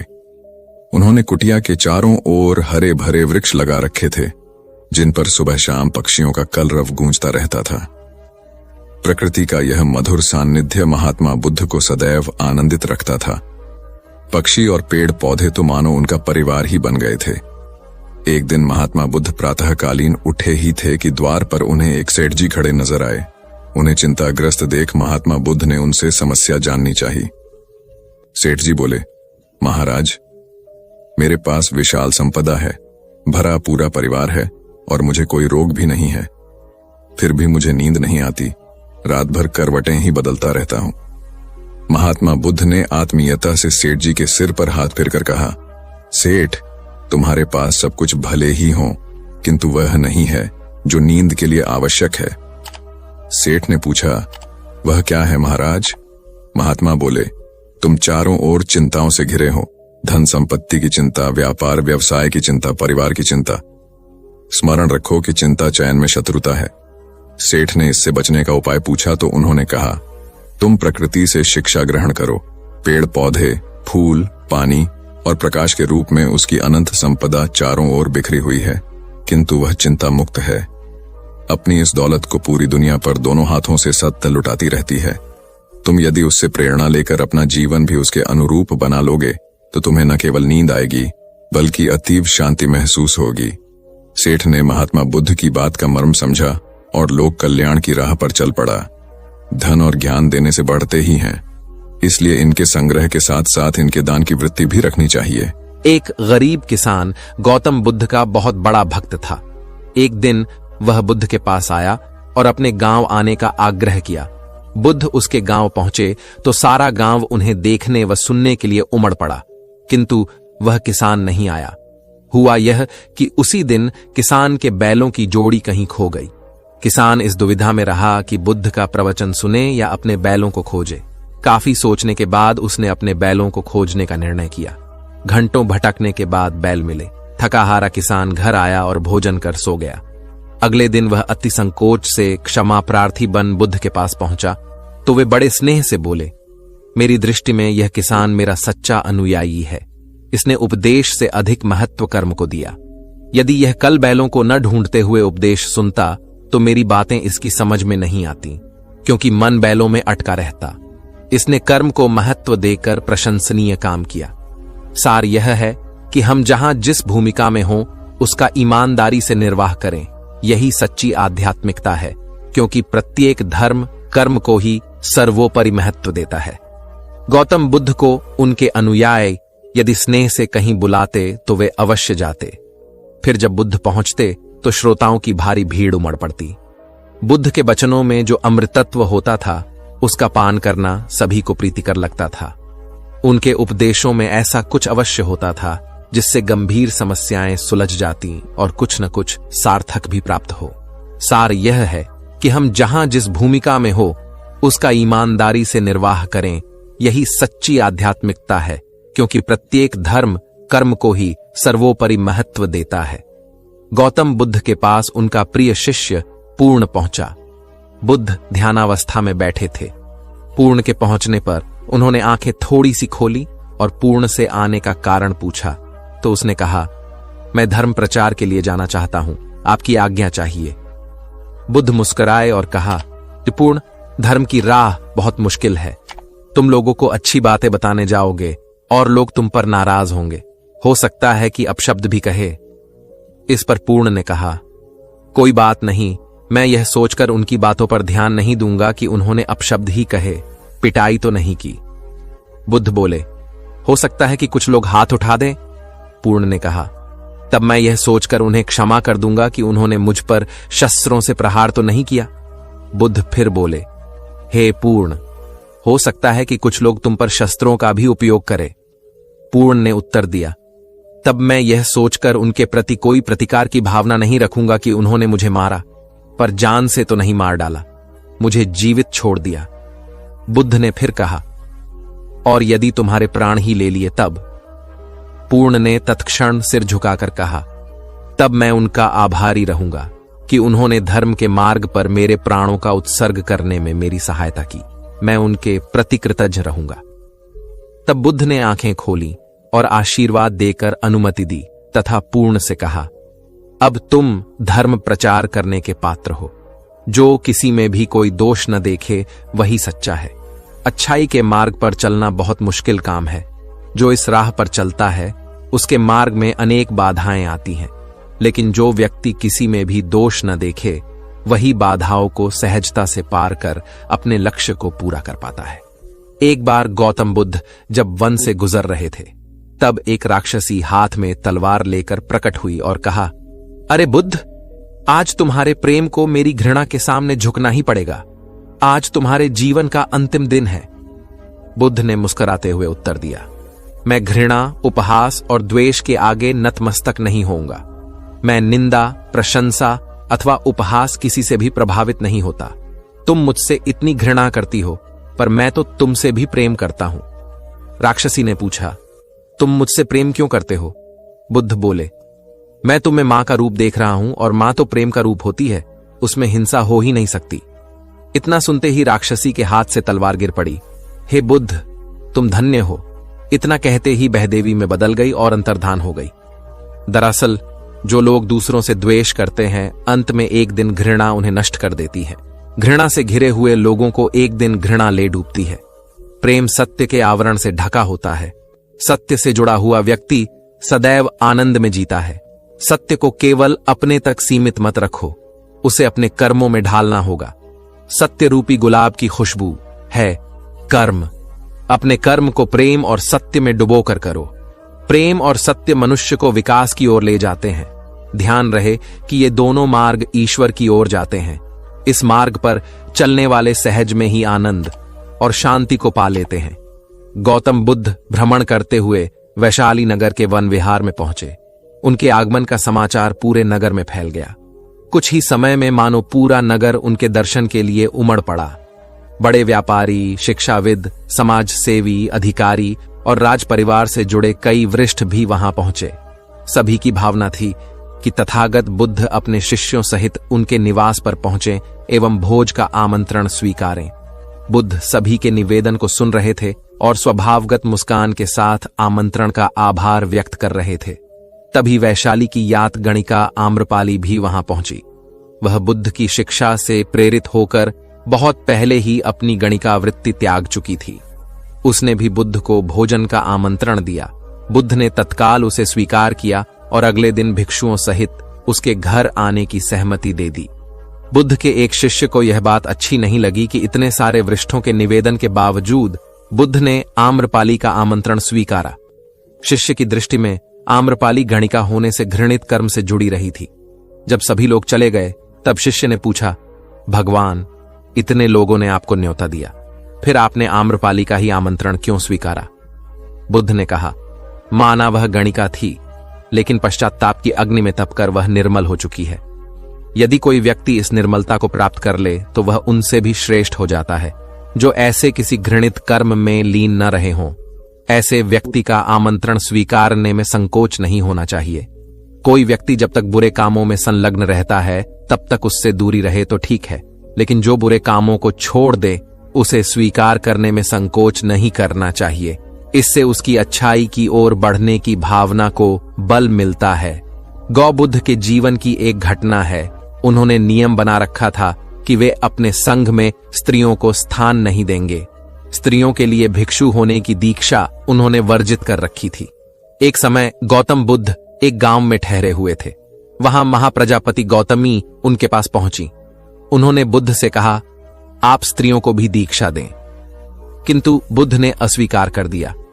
अनेक स्त्रियां इकट्ठी हुईं और उन्होंने विचार किया कि कैसे गौतम बुद्ध से स्वीकृति प्राप्त की जाए। स्त्रियों ने निर्णय लिया कि स्वयं सेविकाएं बनकर गौतम बुद्ध के समक्ष पहुंचा जाए। गौतमी ने अपने बाल काटे, भिक्षु के वस्त्र पहने और अनेक स्त्रियों के साथ बुद्ध के सामने पहुंच गई। उनकी यह मांग थी कि स्त्रियों को भी दीक्षा दी जाए। बुद्ध ने उनकी बात को स्वीकार नहीं किया। स्त्रियां निराश हुई। जब बुद्ध के एक शिष्य आनंद ने स्त्रियों को देखा, उनके पांव सूजे हुए थे, उन पर धूल चढ़ी हुई थी, उनकी आंखों से आंसू बह रहे थे। उन्होंने पूछा, क्या बात है? स्त्रियों ने कहा, बुद्ध उनके धर्म और नियम के अनुसार हमें भिक्षु होने की दीक्षा नहीं दे रहे हैं। जब आनंद ने व्यक्तिगत रूप से बुद्ध से निवेदन किया, बुद्ध को उन्होंने याद दिलाया, इस समय यह सामाजिक मान्यता है कि स्त्रियां मोक्ष की अधिकारी नहीं हैं, पुरुषों के मुकाबले निम्न हैं। तो क्या आप भी यह मानते हैं और इसलिए उन्हें दीक्षित नहीं कर रहे हैं? बुद्ध का उत्तर था, मुझे गलत न समझा जाए। मेरी मान्यता है कि पुरुष की तरह ही स्त्री भी निर्वाण प्राप्त कर सकती है, लेकिन मैं कुछ व्यावहारिक कारणों से स्त्रियों को संघ में शामिल करने और दीक्षा देने की स्वीकृति प्रदान नहीं कर रहा हूं। आनंद का उत्तर था, सिद्धांत और व्यवहार में परिवर्तन करना चाहिए। बुद्ध को बात जच गई और उन्होंने यह घोषणा की, जो स्त्रियां भिक्षु होना चाहेंगी उन्हें कुछ नियमों का पालन करना होगा। स्त्रियों ने स्वीकार किया और तब से स्त्रियां भी बौद्ध बनने लगीं। गौतम बुद्ध एक बार अपने शिष्यों के साथ प्रवास पर निकले। एक नगर से दूसरे नगर तक जाने की राह में वन पड़ता था। वन क्षेत्र में प्रवेश करने के साथ ही कुछ दूर चलने पर बुद्ध एक जगह रुक गए। पीछे आ रहे शिष्यों का समूह भी उन्हें देख उसी स्थान पर रुका, लेकिन वहां रुके रहना शिष्यों के लिए मुश्किल हो गया, क्योंकि सामने एक क्षत विक्षत शव पड़ा था और उसकी दुर्गंध वातावरण में फैल रही थी। शिष्यों ने अपने वस्त्र से नाक बंद कर ली, लेकिन बुद्ध शव की ओर टकटकी लगाए देखते रहे। एक शिष्य ने साहस कर विनम्रतापूर्वक गौतम बुद्ध से अनुरोध किया, भगवान, यहां से शीघ्र चलना ही उचित होगा। यहां शव पड़ा है और बहुत दुर्गंध आ रही है। बुद्ध मुस्कुराए और शिष्यों की ओर उन्मुख होते हुए बोले, बताइए, इस सब में सौंदर्य दिखाई देता है? शिष्यों ने कहा, भगवान, यह कैसा प्रश्न है? सौंदर्य और शव में? जीवन था तब तक सौंदर्य, अब तो सब समाप्त हो गया। बुद्ध ने शव की ओर इशारा करके बताया, देखो, जब कभी यह व्यक्ति जीवित रहा होगा, इसकी दंत पंक्तियां अद्वितीय रही होंगी। मृत्यु के बाद भी इसके दंत देखकर यही साबित होता है। वहां खड़े सभी शिष्यों ने दृष्टि डाली तो पाया बुद्ध सही कह रहे थे। तब शिष्यों को भान हुआ कि शव में भी अच्छाई हो सकती है। दरअसल सौंदर्य निर्जीव में भी नजर आ सकता है। केवल शर्त यह है कि दृष्टि बुद्ध के समान बुराई में भी अच्छाई देखने वाली होनी चाहिए। गुलाब की एक शाखा में फूल की तुलना में कांटे ही अधिक होते हैं, पर हम फूल चुनते हैं, कांटे नहीं। ठीक इसी तरह किसी में 100 बुराइयां नहीं, अच्छाई देखनी चाहिए। प्राचीन सियालकोट में एक बार बौद्धों का बहुत बड़ा भिक्षु संघ आया। इस संघ को एक ऐसे वेद पाठी ब्राह्मण के विषय में झांत हुआ जो इतना रूढ़िवादी था कि किसी अवैदिक पंडित की छाया भी स्वयं पर नहीं पड़ने देता था। उसे सुधारने का बीड़ा एक भिक्षु ने उठाया। अगले दिन वह अपना भिक्षा पात्र लेकर ब्राह्मण के घर पहुंच गया और पूछा, कुछ आहार पानी की सुविधा है? उसकी बात सुनकर घर के सभी लोग मौन रहे और उसकी ओर घृणा की दृष्टि से देखा। भिक्षु लौट आया। दूसरे दिन फिर गया और वही प्रश्न दोहराया। इस बार भी उसे चुप्पी और तिरस्कार का सामना करना पड़ा। वह पुनः लौट गया। एक दिन जब वह ब्राह्मण के घर पहुंचा तो ब्राह्मण वहां नहीं था। नित्य आने जाने से ब्राह्मणी का मन पसीज गया। वह बोली, मैं तो तुम्हें आहार पानी दे दूं, किंतु पंडित जी की नाराजगी के कारण विवश हूं। भिक्षु ने कहा, कोई बात नहीं बहन, मैं अपना काम करता हूं, तुम अपना काम करो। वापस लौटते हुए भिक्षु को ब्राह्मण मिल गया। उसने भिक्षु को खूब खरी खोटी सुनाई। तब भिक्षु ने कहा, इतने दिनों तक आपके घर से कुछ नहीं मिला, किंतु आज आपकी पत्नी ने नहीं दी है, अब किसी दिन हां भी मिल जाएगा। ब्राह्मण थोड़ा शांत हुआ और बोला, यह क्रम कब तक जारी रखोगे? भिक्षु ने उत्तर दिया, जब तक जीवित हूं। उसका धैर्य देख ब्राह्मण का अहंकार पिघल गया और उसने भिक्षु से क्षमा मांगी। वस्तुतः धैर्य व सहिष्णुता के बल पर बड़ी से बड़ी प्रतिकूलता को अनुकूलता में बदला जा सकता है। भगवान बुद्ध के प्रवचन सुनने के लिए एक व्यक्ति नियमित रूप से आता था। इस प्रकार उसे 1 माह हो चुका था, किंतु उसके जीवन पर कोई प्रभाव नहीं पड़ा। भगवान बुद्ध उपदेश में कहते थे कि धर्म पर चलो, अपने जीवन से राग द्वेष को दूर करो, काम क्रोध लोभ मोह और अहंकार से सदा दूर रहो। बुद्ध के उपदेशों से लोगों को बहुत शांति मिलती थी, किंतु उस व्यक्ति का मन अशांत रहता था। एक दिन उसने बुद्ध से जाकर कहा, हे प्रभु, मैं 1 माह से आपका उपदेश सुन रहा हूं, किंतु उसका तनिक भी असर मेरे आचरण पर नहीं पड़ा। मैं बहुत परेशान हूं, मुझे क्या करना चाहिए? बुद्ध उनकी बात सुनकर बोले, तुम कहां के रहने वाले हो? उसने कहा, श्रावस्ती का। बुद्ध ने अगला प्रश्न किया, वह यहां से कितनी दूर है? उसने अनुमान से बता दिया। बुद्ध ने पुनः जिज्ञासा प्रकट की, कितना समय लगता है? उस व्यक्ति ने हिसाब लगाकर बता दिया। बुद्ध ने कहा, अब बताओ कि क्या तुम यहां पर बैठे बैठे ही अपने घर पहुंच सकते हो? उसने कहा, यह कैसे हो सकता है? वहां पहुंचने के लिए तो चलना होगा। तब बुद्ध ने बड़े प्रेम से उसे समझाया, जैसे चलने पर ही पहुंचा जा सकता है, वैसे ही अच्छी बातों पर अमल करने से ही लाभ होता है। हे प्यारे, तुम मेरे ज्ञान के साथ अपने कर्म को जोड़ दो, तब तुमको उत्तम फल मिलेगा। उस व्यक्ति को अपनी गलती समझ में आ गई। उसने अपने जीवन में सुधार कर लिया, जिससे उसका जीवन सदाचारी बन गया। एक छोटी सी नदी थी, उसके दोनों किनारों पर लोग रहते थे। नदी के पानी से दोनों ओर के लोग अपना अपना काम चलाते थे और सुखमय जीवन बिताते थे। एक बार संयोग से पानी को लेकर दोनों पक्षों में तनातनी हो गई। वे एक दूसरे पर आरोप लगा रहे थे कि तुम ज्यादा पानी ले रहे हो। जब आपसी बातचीत में मामला नहीं निपटा तो वे मरने मारने पर उतारू हो गए। उनके पास जो भी हथियार थे उन्हें तत्काल निकाल लाए और एक दूसरे पर टूट पड़ने को आमादा हो गए। तभी किसी ने जाकर भगवान बुद्ध को सूचना दी। उन्होंने दोनों पक्षों के प्रतिनिधियों को बुलाया और तकरार का कारण पूछा। दोनों प्रतिनिधियों ने अपना अपना पक्ष रखा।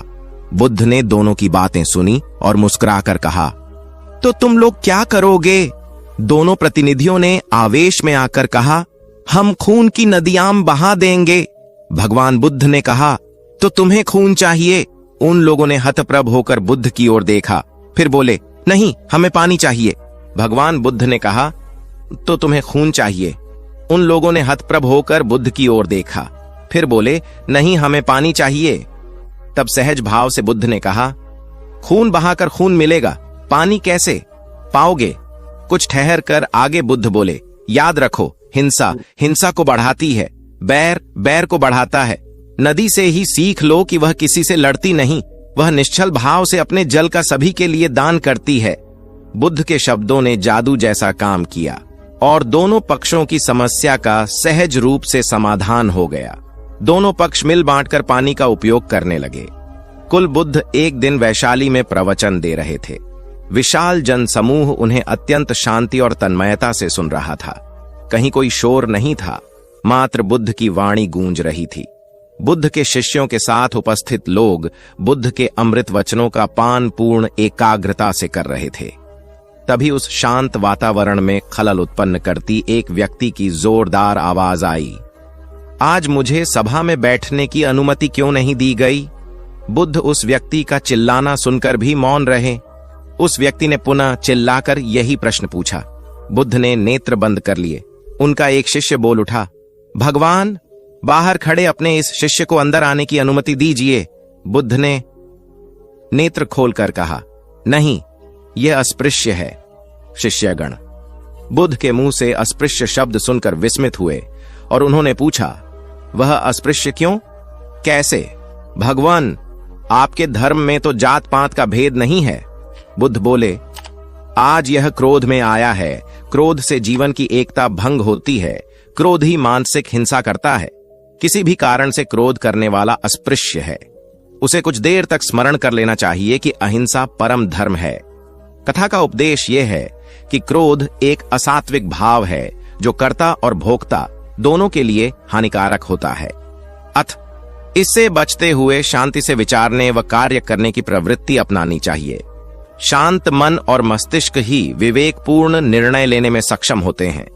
बौद्ध संघ के एक भिक्षु को कोई गंभीर रोग हो गया। उसकी हालत इतनी खराब हो गई कि वह चल फिर भी नहीं सकता था। और मल मूत्र में लिपटा पड़ा रहता था।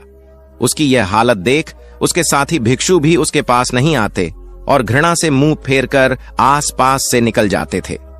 कुछ दिनों बाद बुद्ध को यह बात पता चली तो वे तत्काल अपने प्रिय शिष्य आनंद के साथ उस भिक्षु के पास पहुंचे। उसकी दयनीय दशा से उन्हें घोर कष्ट हुआ। उन्होंने भिक्षु से पूछा, तुम्हें कौन सा रोग हुआ है? भिक्षु बोला, भगवान, मुझे पेट की बीमारी है। बुद्ध ने स्नेह से उसके सिर पर हाथ फेरते हुए प्रश्न किया, क्या तुम्हारी परिचर्या करने वाला कोई नहीं है? भिक्षु की ना सुनते ही बुद्ध ने आनंद से कहा, पानी लेकर आओ, हम लोग पहले इसका शरीर स्वच्छ करेंगे। आनंद पानी लेकर आए। फिर बुद्ध ने भिक्षु के शरीर पर पानी डाला और आनंद ने उसके मल मूत्र को साफ किया। अच्छी तरह धो पोंछकर बुद्ध ने भिक्षु के सिर को पकड़ा और आनंद ने पैरों को। इस प्रकार उसे उठाकर चारपाई पर लिटा दिया। फिर बुद्ध ने सारे भिक्षुओं को एकत्रित कर उन्हें समझाया, भिक्षुओं, तुम्हारे माता नहीं, पिता नहीं, भाई नहीं, बहन नहीं जो तुम्हारी सेवा करेंगे। यदि तुम परस्पर एक दूसरे की सेवा और देखभाल नहीं करोगे तो फिर कौन करेगा? याद रखो, जो रोगी की सेवा करता है वह ईश्वर की सेवा करता है। दीनहीन के प्रति करुणा व सेवा का भाव इस जगत को बुद्ध का सबसे बड़ा संदेश है, जो प्रत्येक देश, काल, परिस्थिति में प्रासंगिक है। गौतम सिद्धार्थ बुद्धत्व प्राप्त करके महात्मा बुद्ध बन गए। सत्य, अहिंसा और दया की मूर्ति बुद्ध अपने शिष्यों के साथ एक गांव में पहुंचे। कुछ अज्ञानी लोग उनके विरोधी थे। वे बुद्ध को अपशब्द कहने लगे। बुद्ध के शिष्यों को बहुत बुरा लगा, मगर बुद्ध ने उन्हें समझाया, ये लोग तो केवल अपशब्द ही कह रहे हैं। अगर ये पत्थर भी मार रहे होते तो भी मैं कहता कि मारने दो। मैं जानता हूं कि ये लोग कुछ कहना चाहते हैं, लेकिन क्रोध के मारे वह कह नहीं पा रहे हैं। 10 साल पहले यदि यही लोग मुझे गाली देते तो मैं इन्हें भी गाली देता, लेकिन अब तो लेन देन से मुक्ति मिल चुकी है। क्रोध से अपशब्द निकलते हैं। यहां तो क्रोध भवन कब का ढह चुका है। अपशब्द कहने वाले बड़ी मुश्किल में पड़ गए। तभी बुद्ध ने अपने शिष्यों से पूछा, इस गांव में कुछ लोग अपशब्द कह रहे हैं, इन्हें बताओ कि वहां के लोग फल और मिठाइयां लेकर आए थे। बुद्ध ने पूछा, फिर मैंने क्या किया था? शिष्यों ने बताया, आपने सारे फल और मिठाइयां यह कहकर वापस कर दी कि अब लेने वाला विदा हो चुका है, इन्हें वापस ले जाओ। आपने कहा था कि 10 साल पहले आते तो मैं सारे उपहार ले लेता। बुद्ध ने पूछा, फिर उन लोगों ने मिठाइयों का क्या किया होगा? शिष्यों ने बताया, गांव में बांट दी होगी। बुद्ध बोले, उन लोगों ने मिठाइयां गांव में बांट दी, लेकिन मैं उन लोगों से कहूंगा कि अपशब्द में न बांटें। बुद्ध फिर बोले, ये लोग अपशब्दों के थाल सजाकर लाए हैं, लेकिन ये गलत आदमी के पास आ गए हैं। ये मुझसे क्रोध नहीं करवा सकते। ठीक खूंटी की तरह जो किसी को नहीं टांगती, लोग उस पर वस्त्र टांग देते हैं। एक बार जैतवन के सभी ग्रामवासी भगवान बुद्ध के दर्शन करने और उपदेश सुनने के लिए एकत्र हुए। उस समय महाकश्यप, मौदगल्यायन, सारिपुत्र, चुंद और देवदत्त जैसे प्रबुद्ध जन बुद्ध के साथ धर्म विषय गंभीर चर्चा में तन्मय थे। ग्रामवासी थोड़ा ठिठक कर खड़े हो गए, क्योंकि इतने ज्ञानी जनों के बीच उन सभी को असहज सा महसूस हो रहा था। कुछ देर बाद बुद्ध की दृष्टि इन ग्रामवासियों पर पड़ी। उन्होंने तुरंत धर्म चर्चा रोक दी। प्रबुद्ध जन बुद्ध के इस व्यवहार पर चकित हो उठे और प्रश्नात्मक दृष्टि से उनको ओर देखा। बुद्ध अनाथ पिंडक नामक जिज्ञासु से बोले, भद्र, उठो, सामने ब्राह्मण मंडली खड़ी है, उन्हें आसन दो और आतिथ्य की सामग्री ले आओ। अनाथ पिंडक ने पीछे मुड़कर देखा तो उसे ब्राह्मण मंडली तो कहीं नहीं दिखी। मैले कुचैले या फटे वस्त्रों में खड़े ग्रामवासियों का झुंड दिखाई दिया। पिंडक ने शक्ति स्वर में कहा, देव, उन लोगों में एक भी ब्राह्मण नहीं है। ये सभी तो निम्न जाति के हैं, कई तो इनमें शूद्र हैं। बुद्ध गंभीर होकर बोले, पिंडक, जो व्यक्ति सदा श्रद्धावान है वह ब्राह्मण ही है। ये लोग प्रयोजन के लिए भावयुक्त होकर आए हैं, इसलिए इस समय तो ये ब्राह्मण ही हैं। अत तुम इनका समुचित सत्कार करो। कथा का इंगित यह है कि व्यक्ति जन्म से नहीं, कर्म से ब्राह्मण होता है। जो सद्गुणी हो और सत्कर्मी हो वे शूद्र जाति में जन्मने के बावजूद ब्राह्मण हैं तथा उसी रूप में उनका आदर किया जाना चाहिए। यदि जीवन का संतुलन बिगड़ा और थकान आई तो समझ लीजिए कि बीमारी आई, और यदि वापस ऊर्जा अर्जित करने के लिए विश्राम किया जा रहा है तो ऐसी थकान वरदान भी साबित हो सकती है। इन दिनों जिस तरह की हमारी जीवन शैली है, इसमें असंतुलन बहुत अधिक है। सुबह उठने से लेकर रात को सोने तक शरीर की कुछ नियमित क्रियाएं हैं, आदमी उसे भूल गया है। गौतम बुद्ध बहुत काम करते पर कभी थकते नहीं थे। आज भी कई साधु संत उतना ही परिश्रम कर रहे हैं जितना एक कॉर्पोरेट जगत का सफल व्यक्ति करता है, और जब वे रात को सोते हैं तो पूरी बेफिक्री के साथ। बुद्ध से उनके शिष्यों ने एक बार पूछा था, आप थकते नहीं? बुद्ध का उत्तर था, जब मैं कुछ करता ही नहीं तो थकूंगा कैसे? बात सुनने में अजीब लगती है लेकिन है बड़ी गहरी। अध्यात्म ने इसे साक्षी भाव कहा है। स्वयं को करते हुए देखना, यह वह स्थिति होती है जब तन सक्रिय और मन विश्राम की मुद्रा में होता है। आज ज्यादातर लोग असमय, अकारण थक जाते हैं, जिसका एक बड़ा कारण असंतुलित जीवन है। एक होता है थकान को महसूस करना और दूसरा है स्वाभाविक थकान, जिस समय आपकी रुचियों, इच्छाओं और मूल स्वभाव में धीमापन आने लगे, अकारण चिड़चिड़ाहट हो जाए। समझ लें कि यह थकान बीमारी है। इसलिए प्रतिदिन योग, प्राणायाम और ध्यान करें। ये क्रियाएं अपने आप में एक विश्राम है। करने वाला कोई और है, हम तो महज उसके हाथों की कठपुतली हैं। यह मनोभाव भी थकान को मिटाएगा। क्या दिक्कत है ऐसा सोच लेने में? महात्मा बुद्ध ज्ञान प्राप्ति के लिए घोर तप में लगे थे। उन्होंने शरीर को काफी कष्ट दिया, यात्राएं की, घने जंगलों में कठिन साधना की, पर आत्मज्ञान की प्राप्ति नहीं हुई। निराश हो बुद्ध सोचने लगे, मैंने अभी तक कुछ भी प्राप्त नहीं किया, अब आगे क्या कर पाऊंगा? निराशा, अविश्वास के इन नकारात्मक भावों ने उन्हें क्षुब्ध कर दिया। कुछ ही क्षणों के बाद उन्हें प्यास लगी। वे थोड़ी दूर स्थित एक झील तक पहुंचे। वहां उन्होंने एक दृश्य देखा कि एक नन्ही सी गिलहरी के 2 बच्चे झील में डूब गए। पहले तो वह गिलहरी जड़वत बैठी रही, फिर कुछ देर बाद उठकर झील के पास गई, अपना सारा शरीर झील के पानी में भिगोया और फिर बाहर आकर पानी झाड़ने लगी। ऐसा वह बार बार करने लगी। बुद्ध सोचने लगे कि इस गिलहरी का प्रयास कितना मूर्खतापूर्ण है। क्या कभी यह इस झील को सुखा सकेगी? किंतु गिलहरी का यह क्रम लगातार जारी था। बुद्ध को लगा मानो गिलहरी कह रही हो कि यह झील कभी खाली होगी या नहीं, यह मैं नहीं जानती, किंतु मैं अपना प्रयास नहीं छोड़ूंगी। अतः उस छोटी सी गिलहरी ने भगवान बुद्ध को अपने लक्ष्य मार्ग से विचलित होने से बचा लिया। वे सोचने लगे कि जब यह नन्ही गिलहरी अपने लघु सामर्थ्य से झील को सुखा देने के लिए दृढ़ संकल्पित है तो मुझ में क्या कमी है?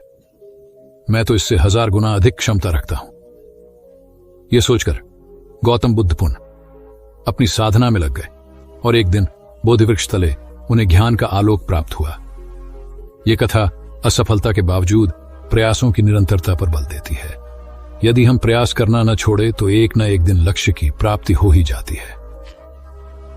बुद्ध अपने साधना काल में एक निर्जन स्थान पर ध्यान मग्न बैठे थे। इसी स्थान पर एक यक्ष का वास था। ये बात बुद्ध को झांत नहीं थी। वे तो वहां पहुंचे और शांत वातावरण देखकर ध्यान मग्न हो गए। उस समय यक्ष वहां पर नहीं था। रात होने पर जब वह आया तो उस स्थान पर एक अनजान व्यक्ति को देखकर आग बबूला हो गया। बड़े जोर से वह दहाड़ा, किंतु बुद्ध का ध्यान भंग नहीं हुआ। यक्ष ने उन्हें हाथी का रूप धारण कर डराना चाहा, किंतु बुद्ध यथावत ध्यान मग्न बैठे रहे। उसने बुद्ध को डराने के लिए क्रमशः शेर, चीता, बाघ आदि का रूप धारण किया, किंतु बुद्ध अविचलित ही बने रहे। अंत में उसने भयंकर विषधर का रूप धारण कर उनके पैर के अंगूठे को ढंस लिया, किंतु बुद्ध पर उसके विष का भी कोई असर नहीं हुआ। वे अब भी अप्रभावित रहे। विषधर उनके शरीर पर चढ़ गया और उनके गले से लिपटकर उन्हें जोरों से काट लिया, लेकिन इतने प्रयासों के बावजूद भी बुद्ध की साधना को भंग नहीं कर पाया। थक हार कर नीचे उतर आया और उनसे कुछ कदमों की दूरी पर लेटकर अपनी थकान उतारने लगा। ध्यान पूर्ण होने पर बुद्ध ने उसकी तरफ देखा और उसे बहुत स्नेह से दुलारा। उनका निश्चल प्रेम देखकर सर्प का विष अमृत बन गया और यक्ष ने श्रद्धापूर्वक बुद्ध को नमन किया। कहानी का सार यह है कि मन की कलुषता पर एकाग्रता, स्नेह और संभव से ही विजय प्राप्त की जा सकती है। बौद्ध भिक्षु बोधि धर्म भ्रमण करते हुए एक गांव में पहुंचे। लोग उनका बहुत आदर करते थे। बोधि धर्म व उनके शिष्यों का ग्रामीणों ने हार्दिक सत्कार किया और फिर उनके पवित्र वचनों को सुनने के लिए उनके आसपास एकत्रित हो गए। बोधिधर्म लोगों को धर्म और आचरण विषयक अच्छी बातें सरल भाषा में समझाने लगे। तभी वहां एक व्यक्ति आया और बोधिधर्म को अपशब्द कहने लगा। उपस्थित जनसमूह ने उसे रोकने का बहुत प्रयास किया, किंतु वह नहीं माना तथा अनवरत बोधिधर्म को बुरा भला कहता रहा। लोगों ने कहा कि महाराज, ये व्यक्ति कितना उद्दंड है, निरर्थक ही आपको अपशब्द कह रहा है। बोधिधर्म उस व्यक्ति के इस आचरण पर कदापि क्रोधित नहीं हुए और लोगों से बोले कि यह भविष्य में मेरा सबसे बड़ा भक्त बनने वाला है। लोगों ने पूछा कि कैसे? बोधिधर्म ने उत्तर दिया, कोई कुम्हार के यहां घड़ा लेने जाता है तो घड़े को बजाकर देखा जाता है कि वह फूटा हुआ तो नहीं है। जब 1-2 रुपए के घड़े को कोई इतनी परख कर सकता है तो भला जिसे गुरु मानना है उसे 10-20 गालियां दिए बगैर कैसे पहचानेगा?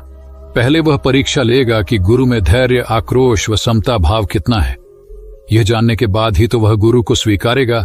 इसलिए यह व्यक्ति मुझे निरर्थक ही अपशब्द नहीं कह रहा है और आगे चलकर वास्तव में वह व्यक्ति बोधिधर्म का सबसे बड़ा भक्त बना। किसी को शिक्षा देने से पूर्व स्वयं का आचरण भी तदनुरूप होना चाहिए, तभी गुरु का महान पद मिलता है। वस्तुतः गुरु की गुरुता तभी स्वीकारी जाती है जबकि उसमें सदाचरण के सभी लक्षण मौजूद हों। महात्मा गौतम बुद्ध के श्रावस्ती में प्रवचन चल रहे थे। प्रवचन में नित्य ही बड़ी संख्या में लोग आते और विविध महत्वपूर्ण व गंभीर विषयों पर बुद्ध से ज्ञान ग्रहण करते। बुद्ध का शिष्य वर्ग भी काफी विशाल था, जो प्रवचन स्थल की व्यवस्था संभालता और बुद्ध की सेवा में सदैव तत्पर रहता। एक बार रात के समय महात्मा बुद्ध प्रवचन दे रहे थे। सदैव की भांति काफी लोग उनके प्रवचन सुन रहे थे।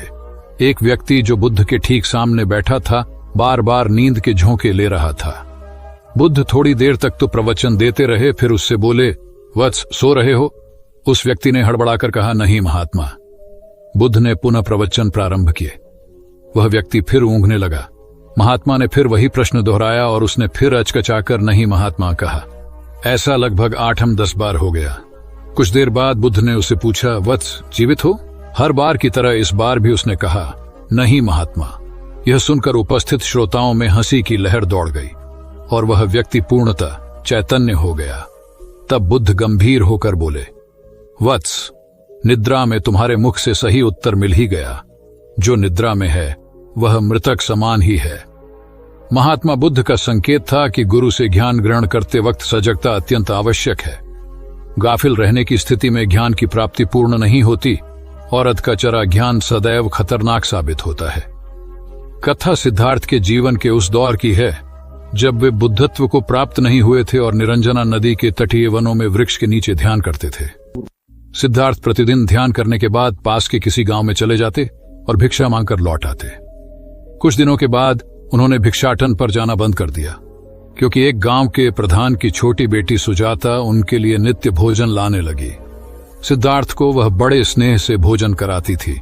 कुछ दिनों बाद उसी गांव का एक चरवाहा भी सिद्धार्थ से प्रभावित होकर उनके पास आने लगा। उसका नाम स्वस्थी था। एक दिन स्वस्थी से सिद्धार्थ बातें कर रहे थे कि सुजाता भोजन लेकर आई। जैसे ही सिद्धार्थ ने भोजन करना शुरू किया, उन्होंने बातचीत बंद कर दी। जितनी देर तक वे भोजन करते रहे, बिल्कुल चुप रहे और वहां सन्नाटा छाया रहा। स्वस्थी को हैरानी हुई। उसने सिद्धार्थ के भोजन करने के उपरांत उनसे पूछा, गुरुदेव, आप मेरे आने के बाद निरंतर वार्तालाप करते रहे, किंतु भोजन के समय एक शब्द भी नहीं बोले। इसका क्या कारण है? सिद्धार्थ बोले, भोजन का निर्माण बड़ी कठिनाई से होता है। किसान पहले बीज बोता है, फिर पौधों की रखवाली करता है और तब कहीं जाकर अनाज पैदा होता है। फिर घर की महिलाएं उसे बड़े जतन से खाने योग्य बनाती हैं। इतनी कठिनाई से तैयार भोजन का पूरा आनंद तभी संभव है जब हम पूर्णतः मौन हों। भोजन के दौरान मैं मौन रहकर उसका पूरा स्वाद लेता हूँ। वस्तुतः शांति से किया गया भोजन न केवल शारीरिक भूख को तृप्त करता है, बल्कि मानसिक आनंद और सात्विक ऊर्जा भी देता है। सम्राट अशोक संपूर्ण भारत को अपने राज्य में मिलाना चाहते थे, पर कलिंग के युद्ध में हुए रक्तपात को देखकर उन्हें अत्यधिक दुख पहुंचा। उनकी महत्वाकांक्षा ने जो तबाही मचाई थी, उसे देखकर उन्हें खुद पर ग्लानि हुई। उन्होंने देखा कि लोग दर्द से कराह रहे थे। यह सब विनाश केवल उनकी महत्वाकांक्षा से हुआ था। यह सब देखकर अशोक के मन में विनाश का पथ छोड़कर नेकी के रास्ते पर चलने का विचार जगा। अशोक की राजधानी पाटलिपुत्र थी। पाटलिपुत्र अब पटना के रूप में जाना जाता है। पटना से गया भी अधिक दूर नहीं है, जहां बोधि वृक्ष के नीचे महात्मा बुद्ध को ज्ञान प्राप्त हुआ था। बुद्ध के अष्टप्रद मार्ग, शांति और दया के संदेश ने अशोक के दिलो दिमाग में इतनी उथल पुथल पैदा कर दिया कि उन्होंने उस मार्ग को अपनाने का फैसला किया। इस पथ पर चलने से उन्होंने इतिहास में अपनी अमिट छाप छोड़ी। अशोक ने अपने पुत्र को सिलोन, अब श्रीलंका, और अन्य कई लोगों को सुदूर क्षेत्रों में दूत बनाकर भेजा। एक निर्दयी महत्वाकांक्षा एक ऐसे पवित्र उद्देश्य में बदल चुकी थी जिसमें कुछ अच्छा कर गुजरने की, करुणा और प्रेम के संदेश को चारों ओर फैलाने की इच्छा थी। करुणा केवल दया भावना मात्र नहीं है, ये आपके अंदर दूसरों की मदद करने की तीव्र इच्छा पैदा करती है। इसी भावना ने बुद्ध को भगवान और अशोक को महान बनाया। तथागत बुद्ध उन दिनों मगध प्रवास पर थे। साथ में शिष्यों का बड़ा समूह भी था। प्रतिदिन बुद्ध के प्रवचन होते, जिनका लाभ लेने के लिए बड़ी संख्या में लोग आते। इन लोगों में साधारण जन के साथ विशिष्ट हस्तियां भी शामिल रहती थीं। हालांकि बुद्ध सभी के प्रति समान रूप से प्रेम व आत्मीयता का व्यवहार रखते थे। इन लोगों में नगर सेठ का पुत्र भी था, जो बड़े ध्यान से बुद्ध के प्रवचन सुनता था। वह नित्य ही बुद्ध के शिष्यों के समक्ष बुद्ध की तारीफों के पुल बांधता और धन्य धन्य भाव से घर जाता। एक दिन प्रवचन समाप्त होने के बाद उसने किसी शिष्य से कहकर बुद्ध से मिलने की हार्दिक इच्छा प्रकट की। जब उसे बुद्ध के सामने ले जाया गया तो उसने उन्हें साष्टांग प्रणाम कर कहा, भगवान, आप जैसा तपस्वी और ज्ञानी व्यक्ति पहले न कभी हुआ था और न भविष्य में होगा। यह सुनते ही बुद्ध ने उसकी बात बीच में ही रोककर कहा, वत्स, क्या तुमने इतना अध्ययन कर लिया है कि अब तक कितने संत महापुरुष हुए हैं, और क्या भविष्य भी जान चुके हो कि आगे और कोई नहीं होगा? युवक लज्जित भाव से चुप खड़ा रहा, क्योंकि इस बात का उसके पास कोई जवाब नहीं था। बुद्ध ने अपनी बात समाप्त करते हुए उसे सीख दी, सदैव अपनी आंखें खुली रखो। जो जैसा है उसे वैसा ही महत्व दो, किसी से उसकी तुलना मत करो। कथा का सार यह है कि किसी भी क्षेत्र के अधिकारी विद्वान की स्वतंत्र रूप से प्रशंसा करना उचित है, किंतु सर्वश्रेष्ठ बताना अनुचित, क्योंकि श्रेष्ठता को व्यक्ति, समय व स्थान की सीमाओं में नहीं बांधा जा सकता। आनंद भगवान बुद्ध के प्रमुख व प्रिय शिष्य थे। उनके स्वभाव में उदारता, स्नेह व सहिष्णुता जैसे गुण शामिल थे।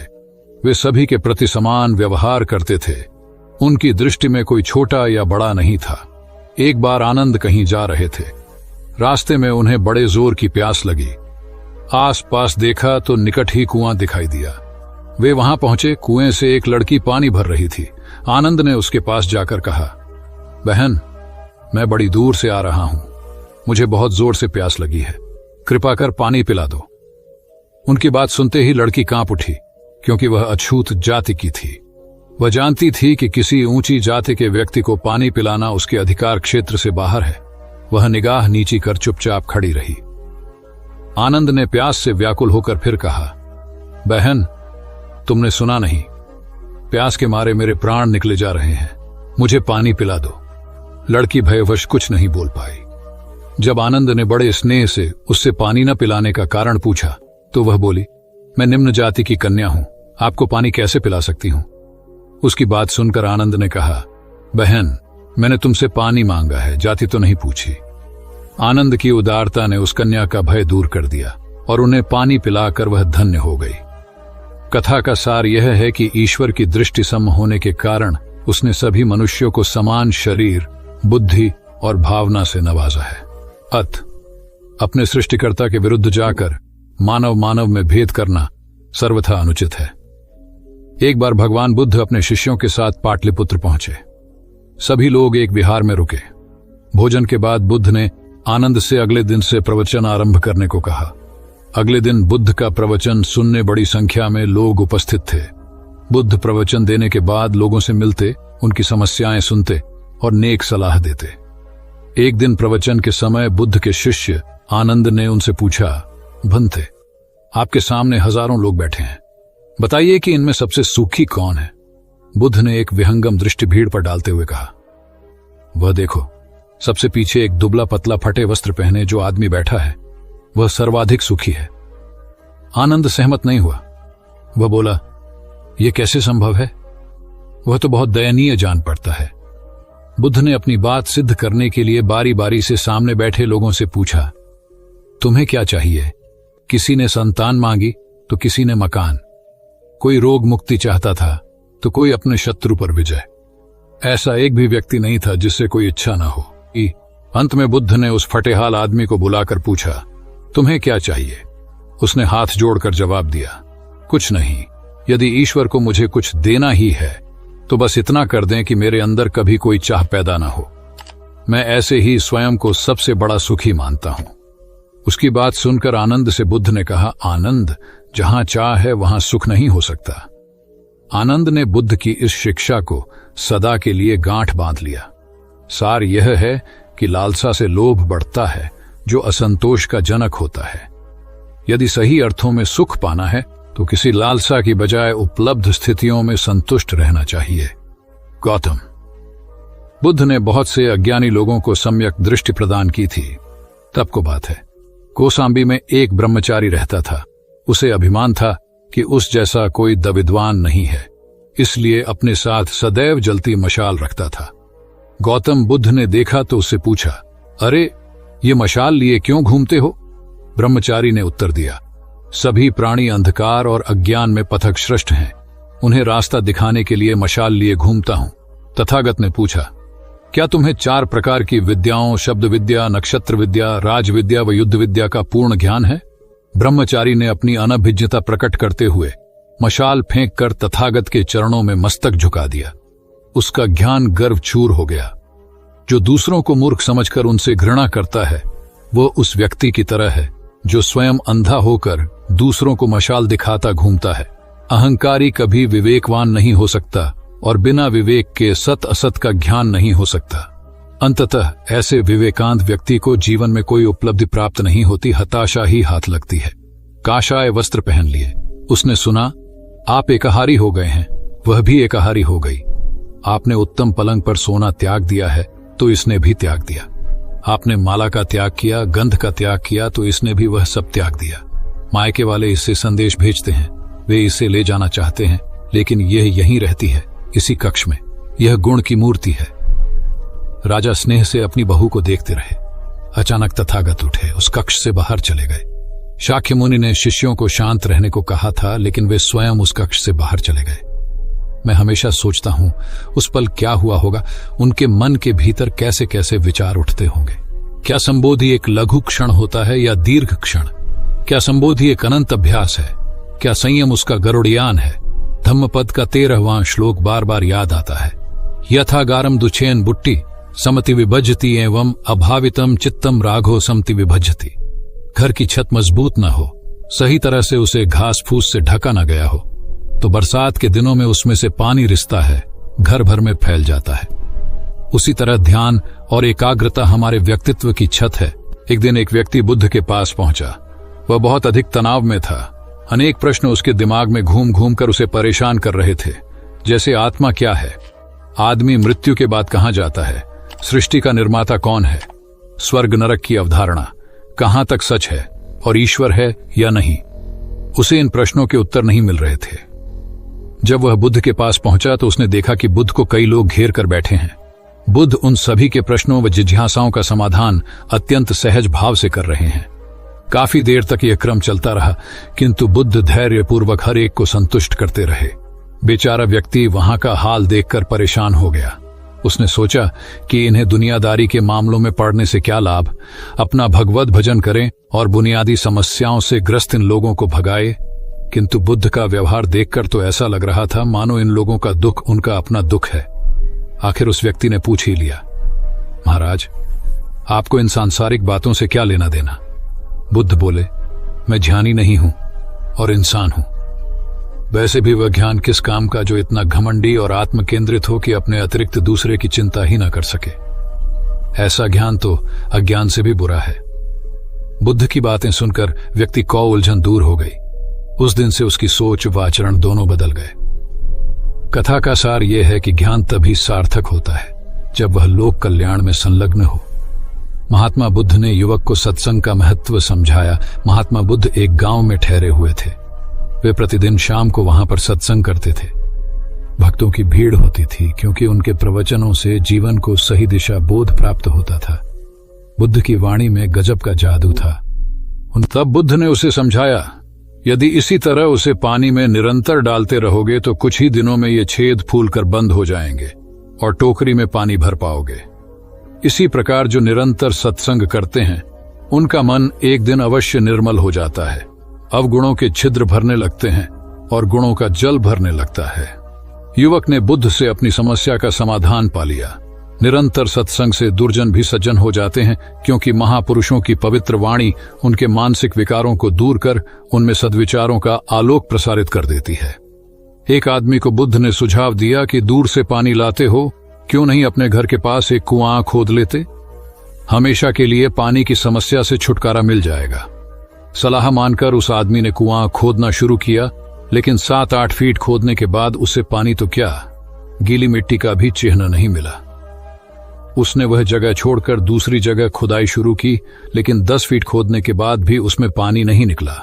उसने फिर तीसरी जगह कुआं खोदना शुरू किया, लेकिन यहां भी उसे निराशा ही हाथ लगी। इस क्रम में उसने 8-10 फीट के 10 कुएं खोद डाले, लेकिन पानी कहीं नहीं मिला। वह निराश होकर बुद्ध के पास गया। उसने बुद्ध को बताया कि मैंने 10 कुएं खोद डाले, मगर पानी एक में भी नहीं निकला। बुद्ध को आश्चर्य हुआ। वे स्वयं चलकर उस स्थान पर आए जहां उसने 10 गड्ढे खोदे हुए थे। बुद्ध ने उन गड्ढों की गहराई देखी और सारा माजरा समझ गए। फिर वे बोले, 10 कुएं खोदने की बजाय एक कुएं में ही तुम अपना सारा परिश्रम लगाते तो पानी कब का मिल गया होता। तुम सब गड्ढों को बंद कर दो, केवल एक को गहरा करते जाओ, पानी निकल आएगा। उसने बुद्ध को बात मानकर ऐसा ही किया। परिणाम स्वरूप कुआं पूर्ण होते ही पानी निकल आया। सबने भगवान बुद्ध की जय जयकार की। धन्ना सेठ के पास 7 पुश्तों के पालन पोषण जितना धन था। उसका व्यापार चारों तरफ फैला हुआ था, किंतु फिर भी उसका मन अशांत रहता था। कभी धन की सुरक्षा की चिंता, तो कभी व्यापारिक प्रतिस्पर्धा में आगे निकलने का तनाव। चिंता और तनाव के कारण वह अस्वस्थ रहने लगा। उसके मित्र ने उसकी गिरती दशा देखी तो उसे बुद्ध के पास जाने की सलाह दी। सेठ बुद्ध के पास पहुंचा और अपनी समस्या बताई। बुद्ध ने उसे सांत्वना देते हुए कहा, तुम घबराओ मत, तुम्हारा कष्ट अवश्य दूर होगा। बस तुम यहां कुछ दिन रहकर प्रभु का ध्यान किया करो। बुद्ध के कहे अनुसार सेठ ने रोज ध्यान करना शुरू कर दिया, किंतु सेठ का मन ध्यान में नहीं लगा। वह जैसे ही ध्यान करने बैठता, उसका मन फिर अपनी दुनिया में चला जाता। उसने बुद्ध को यह बात बताई, किंतु बुद्ध ने कोई उपाय नहीं बताया। थोड़ी देर बाद जब सेठ बुद्ध के साथ वन में सायंकालीन भ्रमण कर रहा था, तो उसके पैर में एक कांटा चुभ गया। वह दर्द के मारे कराहने लगा। बुद्ध ने कहा, बेहतर होगा कि तुम जी कड़ाकर कांटे को निकाल दो, तब इस दर्द से मुक्ति मिल जाएगी। सेठ ने मन कड़ाकर कांटा निकाल दिया। उसे चैन मिल गया। तब बुद्ध ने उसे समझाया, ऐसे ही लोभ, मोह, क्रोध, घमंड व द्वेष के कांटे तुम्हारे मन में गड़े हैं। जब तक अपने मन की संकल्प शक्ति से उन्हें नहीं निकालोगे, अशांत ही रहोगे। सेठ का अज्ञान बुद्ध के इन शब्दों से दूर हो गया और उसने निर्मल हृदय की राह पकड़ ली। अपनी कुप्रवृत्तियों से मुक्ति के लिए संकल्पबद्धता अनिवार्य है। जब तक व्यक्ति दृढ़ निश्चय न कर ले, वह अपनी गलत आदतों से मुक्त नहीं हो सकता। बुद्ध की शिक्षा से गांव का उद्धार हुआ। एक युवक ने बुद्ध से आकर कहा, मेरा गांव अशिक्षित है। मैं अपने परिवार से झगड़कर थोड़ा बहुत पढ़ पाया हूं। आगे और पढ़ना चाहता हूं, किंतु सभी रोक रहे हैं। घर के लोग सोचते हैं कि खेती में खूब पैसा है और उसके लिए किसी शिक्षा की आवश्यकता नहीं है। यही सोच गांव वालों की भी है। कृपया आप मेरे गांव चलकर वहां शिक्षा का प्रसार करवाइए। बुद्ध युवक की बात मानकर गांव आ गए। धर्मभीरू ग्रामीणों ने बुद्ध का सत्कार किया और रोज उनके प्रवचन सुनने आने लगे। बुद्ध जब भी शिक्षा का महत्व बताते, ग्रामीण विरोधी मत रखते। एक दिन एक महिला अपने 5 साल के बच्चे के लिए पूछने लगी कि उसे किस उम्र से शिक्षा दिलवाए। तब बुद्ध ने समझाया कि तुम्हें तो 5 वर्ष पूर्व उसकी शिक्षा शुरू कर देनी थी। उसे क्या खाना है, क्या नहीं, कैसे क्या बोलना है आदि बातें शुरू से सिखाओगी, तभी तो वह अपना उचित ख्याल रख सकेगा। बुद्ध की यह बात महिला सहित सभी ग्रामीणों को समझ में आ गई। उन्होंने अपने बच्चों को विद्यालय भेजना शुरू किया। यह समय वर्षा का था। युवक ने लोगों को जल संग्रहण की तकनीक बताई। अधिकांश ने उपहास किया, किंतु युवक अपना काम करता रहा। बुद्ध का सहयोग प्राप्त था, इसलिए किसी ने उसका खुलकर विरोध नहीं किया। जब गर्मी में भीषण जल संकट के कारण फसलें सूखने लगीं, तो युवक ने कुएं खुदवाए, जिनमें जल संग्रहण की तकनीक के कारण खूब पानी निकला। ग्रामीण अब शिक्षा का महत्व समझ चुके थे। धीरे धीरे संपूर्ण गांव शिक्षित हो गया। ज्ञान हर उम्र में अर्जित किया जा सकता है। यही ज्ञान हमें जीवन में आने वाली समस्याओं के समाधान की राह सुझाता है। एक गांव में दो भाई रहते थे जो अपनी शैतानियों के लिए कुख्यात थे। उन्हें दूसरों को परेशान करने में बड़ा आनंद आता था। वे हर समय किसी न किसी को परेशान करने में लगे रहते थे। गांव के लोगों के साथ साथ उनके माता पिता भी उनकी ऐसी हरकतों के कारण बहुत दुखी थे। जब गांव का कोई व्यक्ति उनके माता पिता के पास उनकी शिकायत लेकर आता, तो वे दोनों को बहुत समझाते, किंतु दोनों भाइयों के कानों पर जूं तक नहीं रेंगती। एक दिन उनकी मां गांव में आए हुए महात्मा बुद्ध के पास गई और अपने बच्चों में किसी भी तरह ईश्वर का भय भर देने का आग्रह किया, ताकि वे लोग शैतानी से बाज आए। महात्मा बुद्ध ने मां से दोनों को एक एक करके उनके पास भेजने को कहा। मां ने अपने पहले लड़के को महात्मा बुद्ध के पास भेजा। वह जाकर महात्मा बुद्ध के पास बैठ गया। महात्मा बुद्ध ने उससे पूछा, ईश्वर कहाँ है? लड़के की कुछ समझ में नहीं आया और उसने कोई उत्तर नहीं दिया। तब महात्मा बुद्ध ने दोबारा यही सवाल कड़क कर पूछा, तो डर के मारे लड़का वहां से तेजी से भागा और भागते हुए अपने भाई के पास जा पहुंचा तथा बोला, भाई, तुम्हें पता है ईश्वर खो गया है और सब लोग इसके लिए हमें ही जिम्मेदार समझ रहे हैं। छोटा भाई भी इतना बड़ा आरोप सुनकर डर गया और उस दिन से दोनों ने शैतानी करना छोड़ दिया। कथा का सार यह है कि जब सीधे मार्ग से सुधार की राह न मिले तो टेढ़े मार्ग का सहारा लेना ही सर्वथा उचित है। सेठ ने बुद्ध से जाना सच्चा संपन्न होना। एक सेठ निसंतान था। अपार संपत्ति का मालिक होने के बावजूद सेठ का लोभ बरकरार था। संतान न होने का दुख उसे बहुत था और इस कारण वह न जाने कितने फकीर, बाबा और पंडितों के दर पर माथा टेक चुका था, किंतु नतीजा शून्य रहा। एक बार सेठ के नगर में बुद्ध का आगमन हुआ। सेठ ने उनकी बहुत ख्याति सुनी तो अगले ही दिन उनसे मिलने पहुंचा। बुद्ध को अपनी निसंतानता के विषय में बताया तो उन्होंने सेठ के सिर पर हाथ रखकर हार्दिक आशीर्वाद दिया। संयोग की बात कि कुछ ही समय बाद सेठ को संतान सुख प्राप्त हो गया। वह बुद्ध के प्रति आभार भाव से भर उठा। सोचने लगा कि बुद्ध के प्रति उपकार कैसे जताए। विचार करने के उपरांत उसने एक बक्से में बेशकीमती हीरे जवाहरात रखे और बुद्ध के पास पहुंचा। बुद्ध को प्रणाम निवेदित कर सेठ बोला, महाराज, आपकी कृपा से मुझे संतान का मुख देखने को मिला। मैं आपके लिए कुछ करना चाहता हूं, सो यह तुच्छ भेंट लाया हूं। बुद्ध ने हीरे जवाहरात देखते ही अस्वीकार कर दिए। उन्होंने कहा, मेरे लिए धन व्यर्थ है, इसे तुम ही रखो। जब सेठ अधिक आग्रही हुआ तो बुद्ध बोले, मैं निर्धनों से दान नहीं लेता। आश्चर्यचकित सेठ ने कहा, पर मैं तो निर्धन नहीं हूं, अपार धन संपत्ति मेरे पास है। मेरी तिजोरियां सोने चांदी, गहनों व जवाहरातों से भरी हुई हैं। रात दिन परिश्रम कर मैं इस संपत्ति को दिन दूनी रात चौगुनी कर रहा हूं, फिर मैं निर्धन कैसे हूं? तब बुद्ध ने समझाया, इसका आशय यह है कि तुम अपनी वर्तमान संपत्ति से तृप्त नहीं हो, और अतृप्त व्यक्ति निर्धन ही तो होता है, क्योंकि सच्चा संपन्न तो वह है जो तृप्त हो। बुद्ध की बातों ने सेठ की आंखें खोल दी। संतोष सबसे बड़ा धन और संतोष ही सर्वाधिक धनी होता है, क्योंकि इच्छाओं का अंत निर्लिप्तता की परम सुखमय अवस्था को लाता है। एक बार गौतम बुद्ध से अभय राजकुमार ने प्रश्न किया कि क्या श्रमण गौतम कभी कठोर वचन कहते हैं।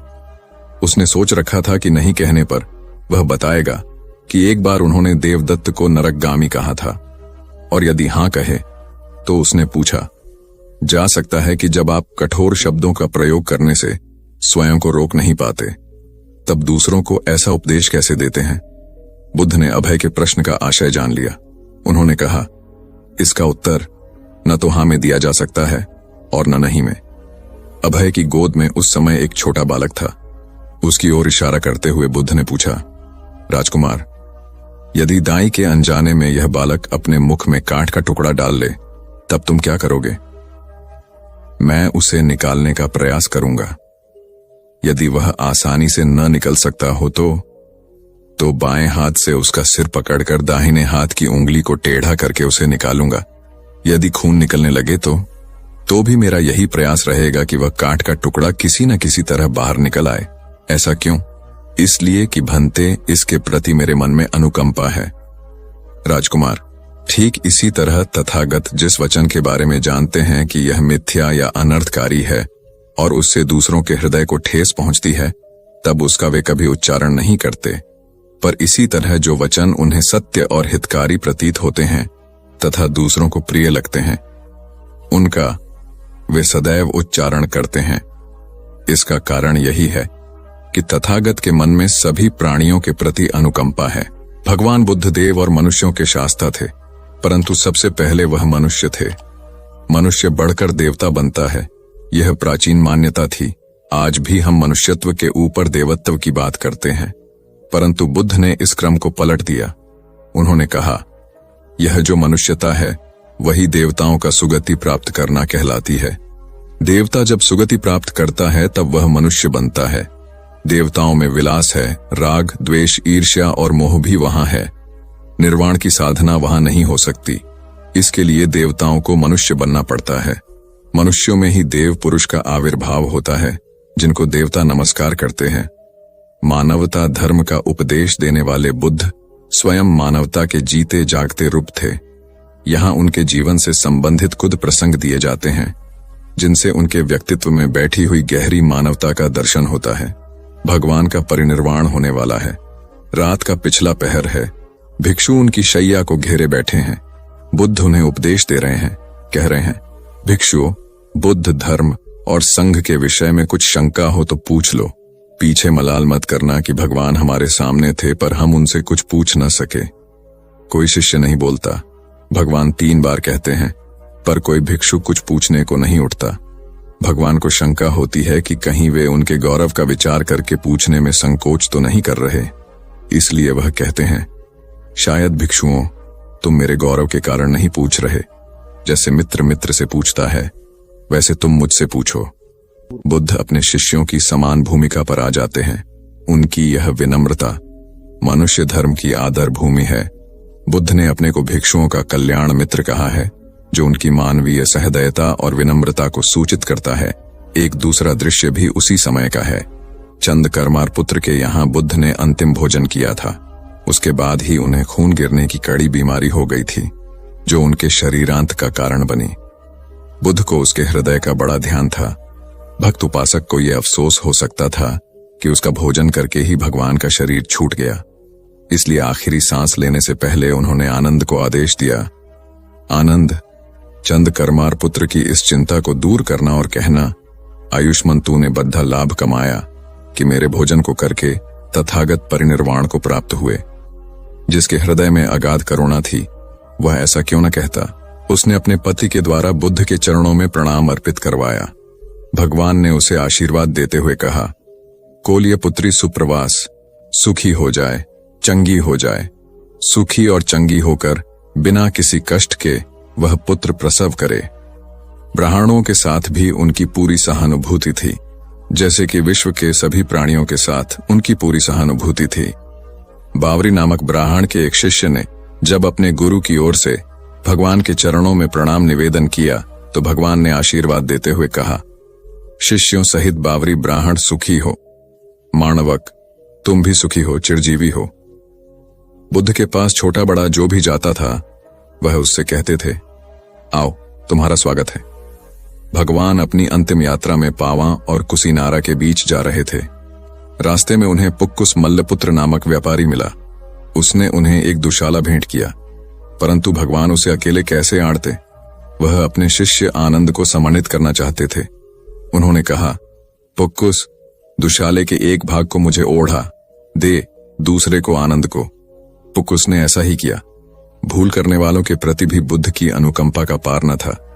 एक बार एक ब्राह्मण ने भगवान को वेरंजा में वर्षावास करने का निमंत्रण दिया। भगवान वहां गए, लेकिन वह ब्राह्मण बहुधंधी था। उसने उनकी कुछ भी सुध बुध नहीं ली। बुद्ध को बड़ा कष्ट हुआ। उन्हें 3 महीने तक कुटा हुआ जौ रोज खाना पड़ रहा, क्योंकि उस समय वेरंजा में अकाल पड़ रहा था और वह भी उनको और उनके शिष्यों को घोड़ों के व्यापारियों से मिलता था। इतना होने पर भी वर्षावास की समाप्ति पर भगवान बुद्ध अन्यत्र जाने से पूर्व वेरंजा जाकर ब्राह्मण को आशीर्वाद देना नहीं भूले। भगवान बुद्ध के जीवन में ऐसी अनंत घटनाएं मिलती हैं। उनमें हमें उनकी मानवता के दर्शन होते हैं। उनके जीवन में कोमलता की पराकाष्ठा थी और उनकी वाणी में अपर्वु माधुर्य था जो सबको अपनी ओर खींचता था। उनके मुंह से क्रोध भरा शब्द कभी नहीं निकलता था। वह मनुष्य थे, परंतु मनुष्य की दुर्बलताओं से ऊपर उठ चुके थे। उनके व्यक्तित्व में मानवता की शुभ ज्योत्सना धर्म की स्थिति बन। एक राजा ने अपने पुरुषार्थ से राज्य को समृद्ध बना दिया था। राज्य में रण बड़ी सुखी थी क्योंकि वह प्रत्येक वर्ग के हितों को ध्यान में रखकर काम करता था। जब राजा वृद्ध हुआ तो उसे योग्य उत्तराधिकारी को चिंता सताने लगी क्योंकि उसे लगता कि योग्य उत्तराधिकारी के बिना सुव्यवस्था अव्यवस्था में बदल जाएगी और प्रजा की परेशानी बढ़ जाएगी। हालांकि राजा का एक बेटा था, किंतु वह अत्यधिक आलसी और कर्महीन था। वह स्वयं को मालिक समझता और शेष सभी को अपना गुलाम। यह अहंकार उसके आचरण में सदैव झलकता था। राजा उसे सुधारने के उद्देश्य से बुद्ध के आश्रम में छोड़ आया। बुद्ध ने अगले ही दिन राजकुमार को आदेश दिया, वत्स, यहां से 5 कोस पर एक जंगल है। तुम वहां जाकर फूलों के कुछ पौधे ले आओ और उन्हें आश्रम के अहाते में लगा दो। यह सुनते ही राजकुमार को बड़ा क्रोध आया क्योंकि उसने तो आदेश देना ही सीखा था। चूंकि उसके पिता ने बुद्ध को बात मानने को कहा था, इसलिए वह मन मारकर जंगल गया और फूलों के पौधे लाकर आश्रम में लगा दिए। राजकुमार ने उन्हें सींचा और जानवरों से बचाने के लिए उनकी रात दिन रखवाली की। कुछ महीनों में सारा आश्रम भांति भांति के सुंदर फूलों से खिल उठा। राजकुमार अपनी मेहनत का ऐसा फल देखकर बहुत प्रसन्न हुआ। बुद्ध ने उसे शाबाशी देते हुए समझाया, वत्स, याद रखो, जो सोता है उसका भाग्य भी सो जाता है और जो चलता है उसका भाग्य निरंतर उसके साथ चलता है। अब राजकुमार कर्मठ बन चुका था। राजा को अपना योग्य उत्तराधिकारी मिल गया था। कर्म सफलता की कुंजी है, अतः सदैव